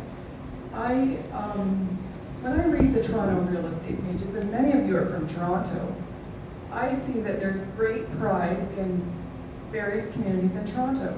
There's people who live in Riverdale, there's people who live in the beaches, there are people who live in Midtown. And they're all prized communities with different characters and different assets. And I want to appeal to our council to have pride in our community and to have a vision for our community. And to use this time, this amendment time that we have, to make a good decision for now and for the future so that we're not always reacting to something crazy that we have a vision for this beautiful piece of the world, and to make something that is intentional, not something that is reactionary to something that's now out of our control. We've been threatened with a lawsuit. Perhaps we've lost this one. But maybe going forward, you, our new council, can just help us to have an idea of what we want our town to look like in many different ways.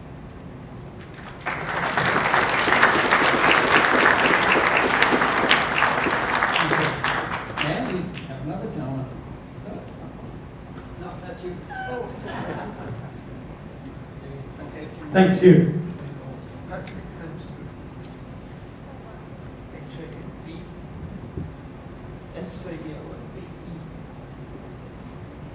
Hello. I'd like to talk to the engineer. You come from Newmarket. That's correct. So did I 3.5 years ago.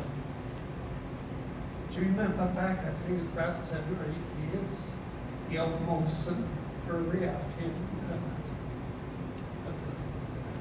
Barry? Up in Barry? Barry. What happened there? I know it's shut down.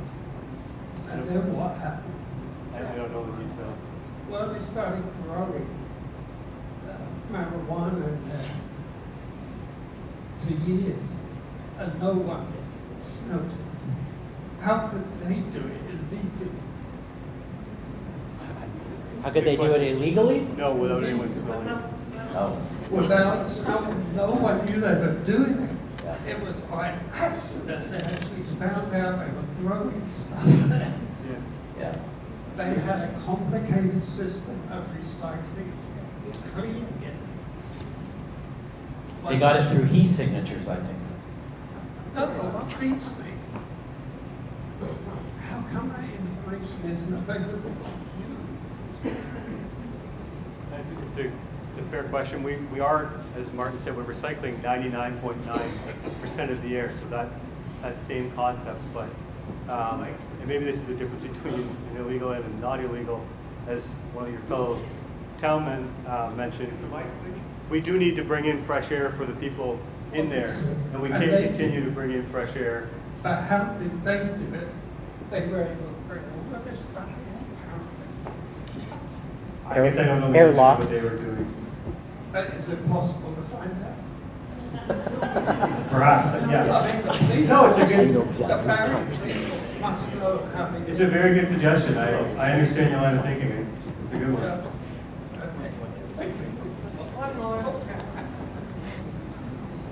I wasn't going to get up anyway. I think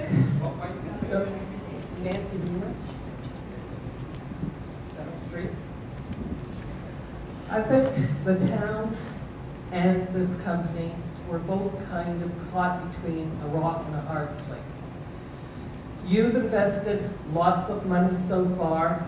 You bought in good faith thinking the government, and let's face it, it wasn't the council, it was our government who made this crop an agricultural crop. It wasn't these people. They're just going with what the government told them. The government says you're agriculture, you can go with agricultural taxes. They didn't say they wanted agricultural taxes. They like it because they are lower, but they didn't make the rules. They bought in with good faith. It seems to me as though they are trying to be good neighbors. Going forward with progress, there has to be a first one all the time. Think about the first person who ever got the vaccine for polio. It was an experiment. They didn't know if it would work for sure. They had 99% sure that it would, but you never know. They're kind of coming in and being progressive in what they're trying to do in the field. They're trying to make it better. Their hard place is the fact that the 2 companies or 3 companies that have gone before them have ruined it for our area. They've let the smell and the light and the odor, everything, the traffic, they've ruined it for all of us. But especially for them because they're reaping the nastiness that we feel to the other companies, and they're getting it, even though they haven't even started to put anything up yet. On the other hand, there's us who have been in the community for years and years and years. We knew people moved here for the rural atmosphere. Those of us who have lived here for years have liked the rural atmosphere. In fact, Font Hill has changed so much in the last 3 years that many of us hardly recognize it. We talk about traffic on Foss Road. Look out there, going to work, coming home. The road situation, it's not his problem that the road is skinny. I mean, it should have been fixed years ago. It didn't. We can't blame that on him, but he has to be aware too that if they come in, that there is a problem. So, as I say, there's two parts to this. I don't know what is the right one. He could sell up and move. Wayne Fleet's good. No leaders here, I hope.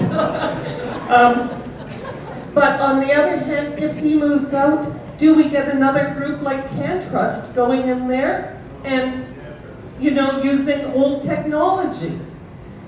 So you have to allow our council the time to really look and get it right with the bylaws. I know it's going to be financially hard for a company of your size. You're not CanTrust. You don't have all of that background money, and where it comes from, we don't know, but you don't have it. I know that.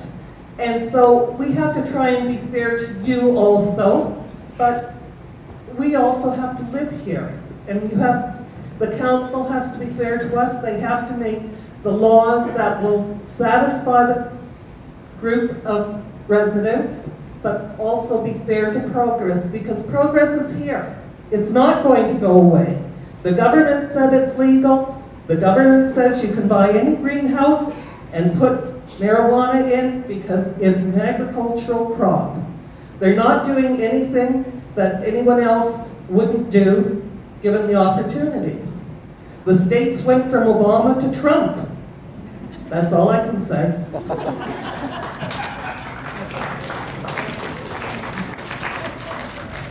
Peter Glassbergen, Glassbergen. So, I'm Peter Glassbergen. I'm your neighbor in front. My brother just spoke earlier. We also have a greenhouse on Weber Road. I feel that I have the answer to your problem. So, a gentleman just spoke a few minutes ago asking about the Molson Brewery.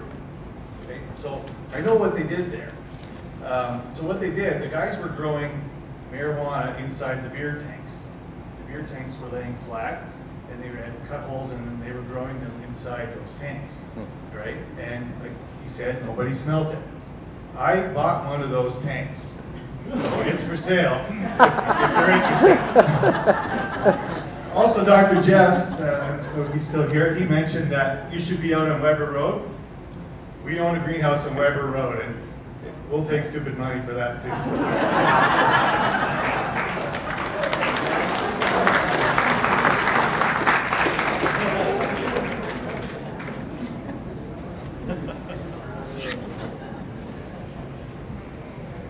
Okay, so no more speaker. Oh, we have one more speaker. Dave Nicholson, just one more question that came to mind. What do you do to prevent fungus?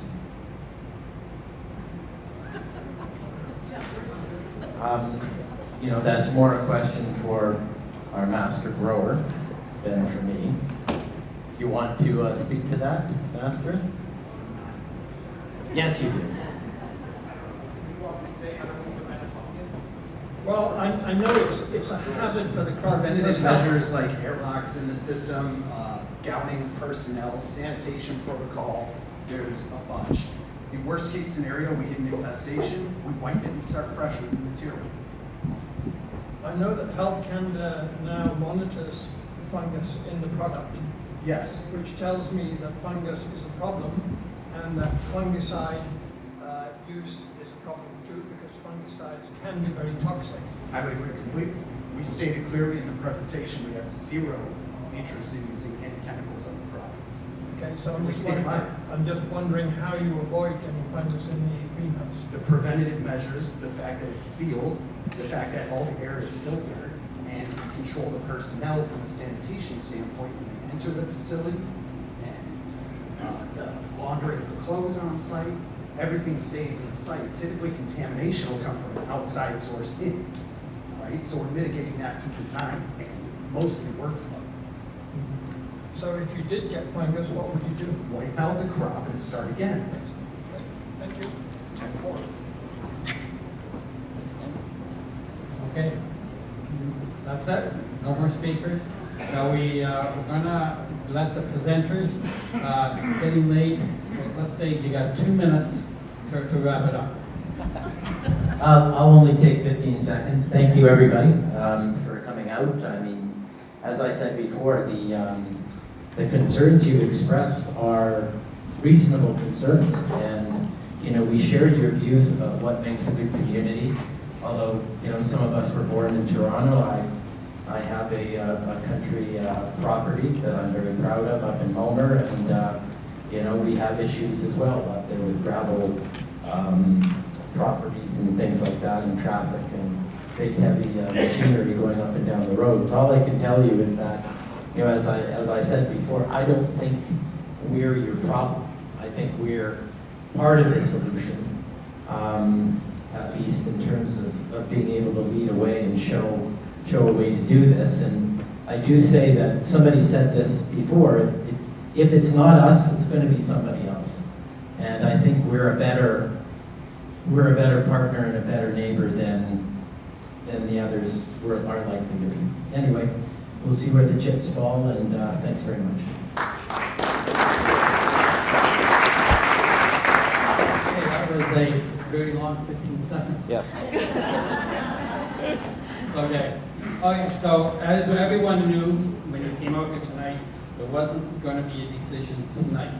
This was to hear the presentation, to hear from you, and now what happens is staff will make a report and present it to council. Barb, is that 2 weeks? Do you have a timeline, or should we just leave it? It'll come back to council. Yes, it Oh. will. Sorry. Through you, Mr. Chair. We still have some more of the agenda to do, so tonight we may wish to recess and call the meeting again when it's convenient to the mayor and council and finish the agenda. Yeah.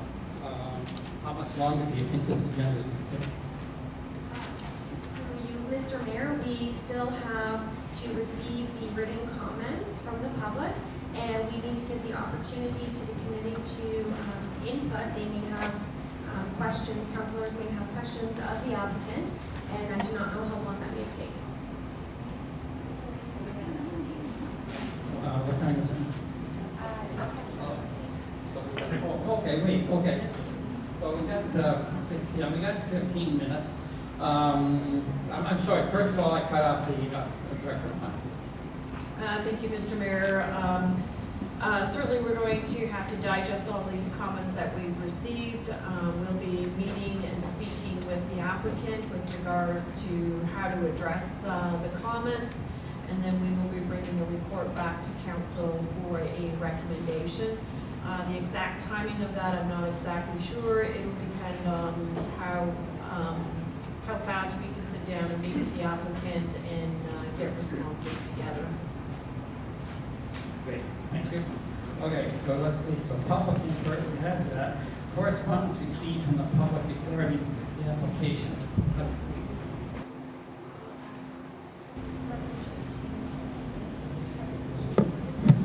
Okay, so another motion.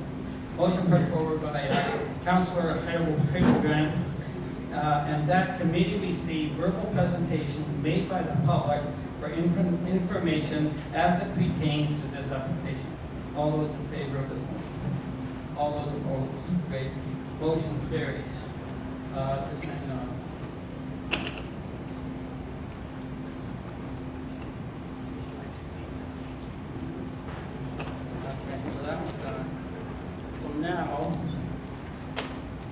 now the council has a chance to.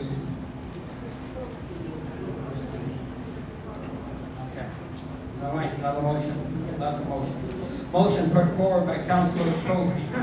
That committee recommend that council receive the public written submissions regarding the application for amendment to interim control bylaw 4046-2018 cannabis-related uses, Leviathan Cannabis, by the following individuals. E. McCombs, P. Troop, and R. Vandengoord, J. Jeffs, P. and L. Hockham, S. Alf, and H. Penner, and T. Nora. And I know I butchered those names, and my apologies. All those in favor of this motion? All those opposed? Unopposed? Motion's carried. Now? Okay, now, long last, if any counselor wants to ask the applicants a question, now is the time. Do we have a question? Yes, excuse me, and this goes to Mr. Dome. Yes. Last summer, I watched that interview you did on, I guess it was Linus Letter. Okay. A 50-minute interview. Yep. You spoke about Fawn Hill, and you spoke about phase 1 and phase 2. And at that time, you said that your goal was to grow 150,000 kilos of cannabis and increase the greenhouse capacity over 1 million square feet. And today you said you weren't going to do that. Correct. So what is it? No, our plans for this property have been revised substantially, in part because of the feedback we've got, and in part because of our assessment of the domestic market and the capacity issues we think are going to come to the fore over the next couple of years, and our assessment that there are some other areas in the world that may offer more efficient opportunities for us. So our plan at the present time is very much reduced from what we thought we were going to do a year ago. Okay, so in that same interview, you talked about the Pelham or Fawn Hill being a low-cost operation. And at that time, you said that it would be 70 cents a gram it would cost you. Right. And you also said that you were a wholesaler and your price would be $3.50, and you said something about the delta. Yeah, that was our forecast at the time. Yes. Okay, so when I did the math, and we're talking about 20,000 kilograms, which works out to 20 million grams, right? That gives you $14 million of cost. You would sell it for $70 million for a profit of $56 million. Gross profit. Yeah. Now, I don't think those economics are our current economics. I think the last model we built, which factored in all costs, including packaging and shipping, I think we were closer to about 20 a gram. And then there are some G&A costs that go on top of that. And I also, I know for a fact that the wholesale market right now in Canada is lower than we thought it would be. So the spreads are getting skinnier. So do you know what you paid and what I presume it was Woodstock BioGrade? Yes. What did they pay for property tax last year? I don't know offhand. I know it's less than $16,000. As I said, I mean, I'm not defending and that's why the categorization of taxes. In fact, I think it's an important public policy issue that needs to be addressed. Okay, thank you. Okay, thank you.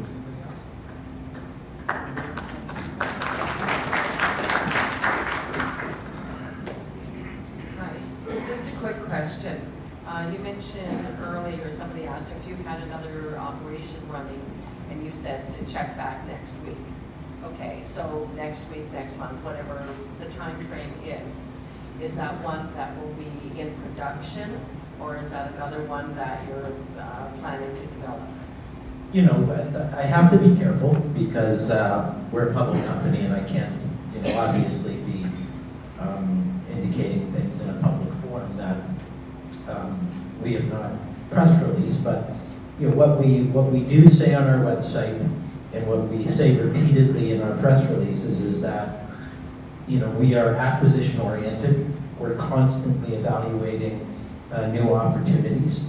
I would say our focus in Canada right now in the acquisitions we're looking at are to look at only already licensed opportunities. We aren't really looking anymore at pre-licensed opportunities for acquisitions. That's just strategy. So that's about all I can tell you. So there's nothing that's real, concrete, set in stone that you've got another. I'm not asking where, I'm not asking those questions to you. I can't say right now, not because I don't know, but because the law prohibits me from saying anything. So all I can tell you is what our strategy is, which we express, is we're acquisition oriented. We're generally concentrating on licensed opportunities, and our view of the Canadian market over the last year or so has changed substantially from what it was a year ago. We think the domestic market here is going to be less robust, less interesting overall. I'm not talking about Niagara per se or even Ontario. I'm talking about Canada as a whole. Than, you know, was forecasted. And I think that's been proven out. The consumption figures, the last ones I saw, I think for the last quarter of 2018 were significantly less than what had been forecasted previously by Health Canada, Deloitte, a couple of other organizations. Thank you.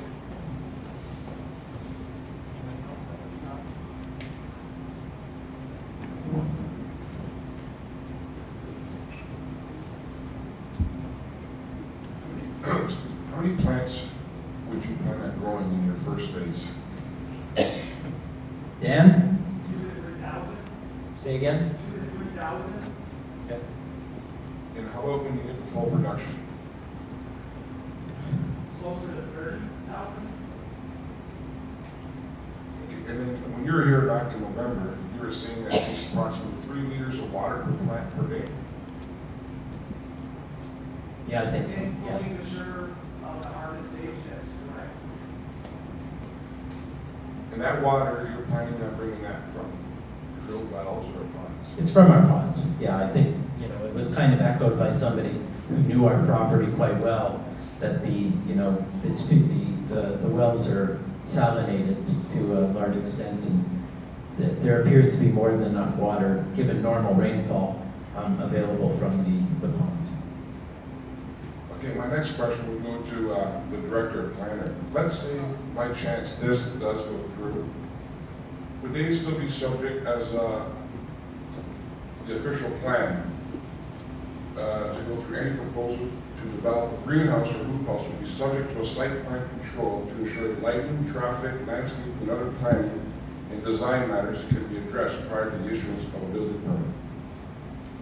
Yes, this is something we have spoken with Leviathan about, and they have indicated to us that they would certainly be open to entering into a site plan agreement.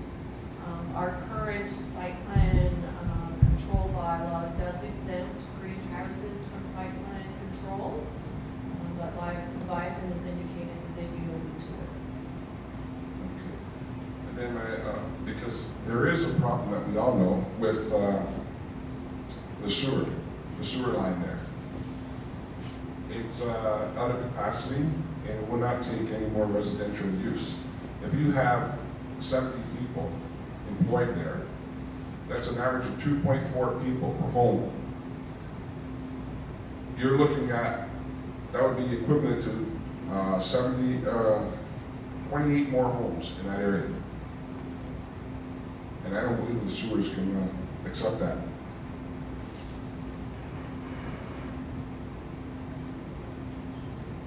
That was just a comment. And then the last thing I'd like to ask, can we accept the petitions this evening? Somebody said there's like 700 names. I'd like to have that presented to council. It's an 8 petition with 700 signatures. And I actually say that, I think the question asked. So Mike, please. We don't disagree with the desire to enact, bylaws associated with cannabis companies. That's fine. Just want the names at hand. We're gonna rule on that. Through you, Mr. Chair, yes, the clerk's office would accept the petition, the original petition, if it was filed with the clerk. So if anyone has a petition that they want to give the clerk tonight, we're good. But for the record, the petition we were provided with, and maybe there was a subsequent one, the one we got from Mr. Jeff's group, as forwarded by the town, had 127 signatures. Okay. I've never seen the one that has 700 signatures. Okay, thank you. We're going to know, I think we're done. Oh. Okay, so we're not gonna recess, it is past 10:30. We're gonna call it a night. No other councilors have any other questions. So we are indeed done. I just gotta do this motion, but before I do the motion, this council is really happy that everyone came out here tonight. You heard the applicant. It takes a lot of guts to get up here and talk in front of a lot of people, and I appreciate everyone who did come up and voice their opinions. The next step now, like we said, the staff will make a recommendation, a report and a recommendation to council, whether that be in 2 or 3 weeks. Watch your papers, it'll be on the agenda when we publish it, and at that time, council will make the decision on the applicant's application. Okay, so that's it for tonight. I just got to do a motion.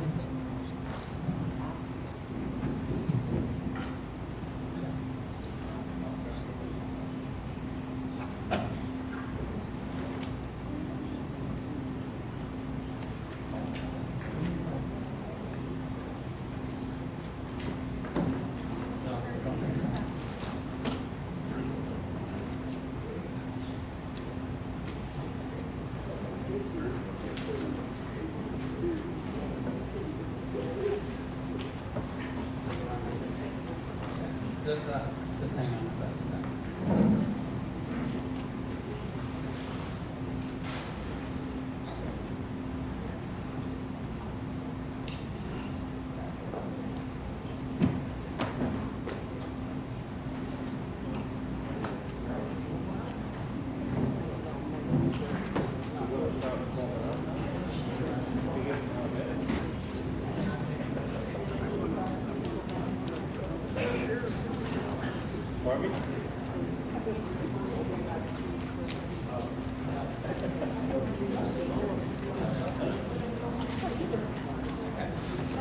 Motion put forward by Councilor Trophy that this special committee of the whole public meeting under the Planning Act be adjourned until the next regularly scheduled meeting of council.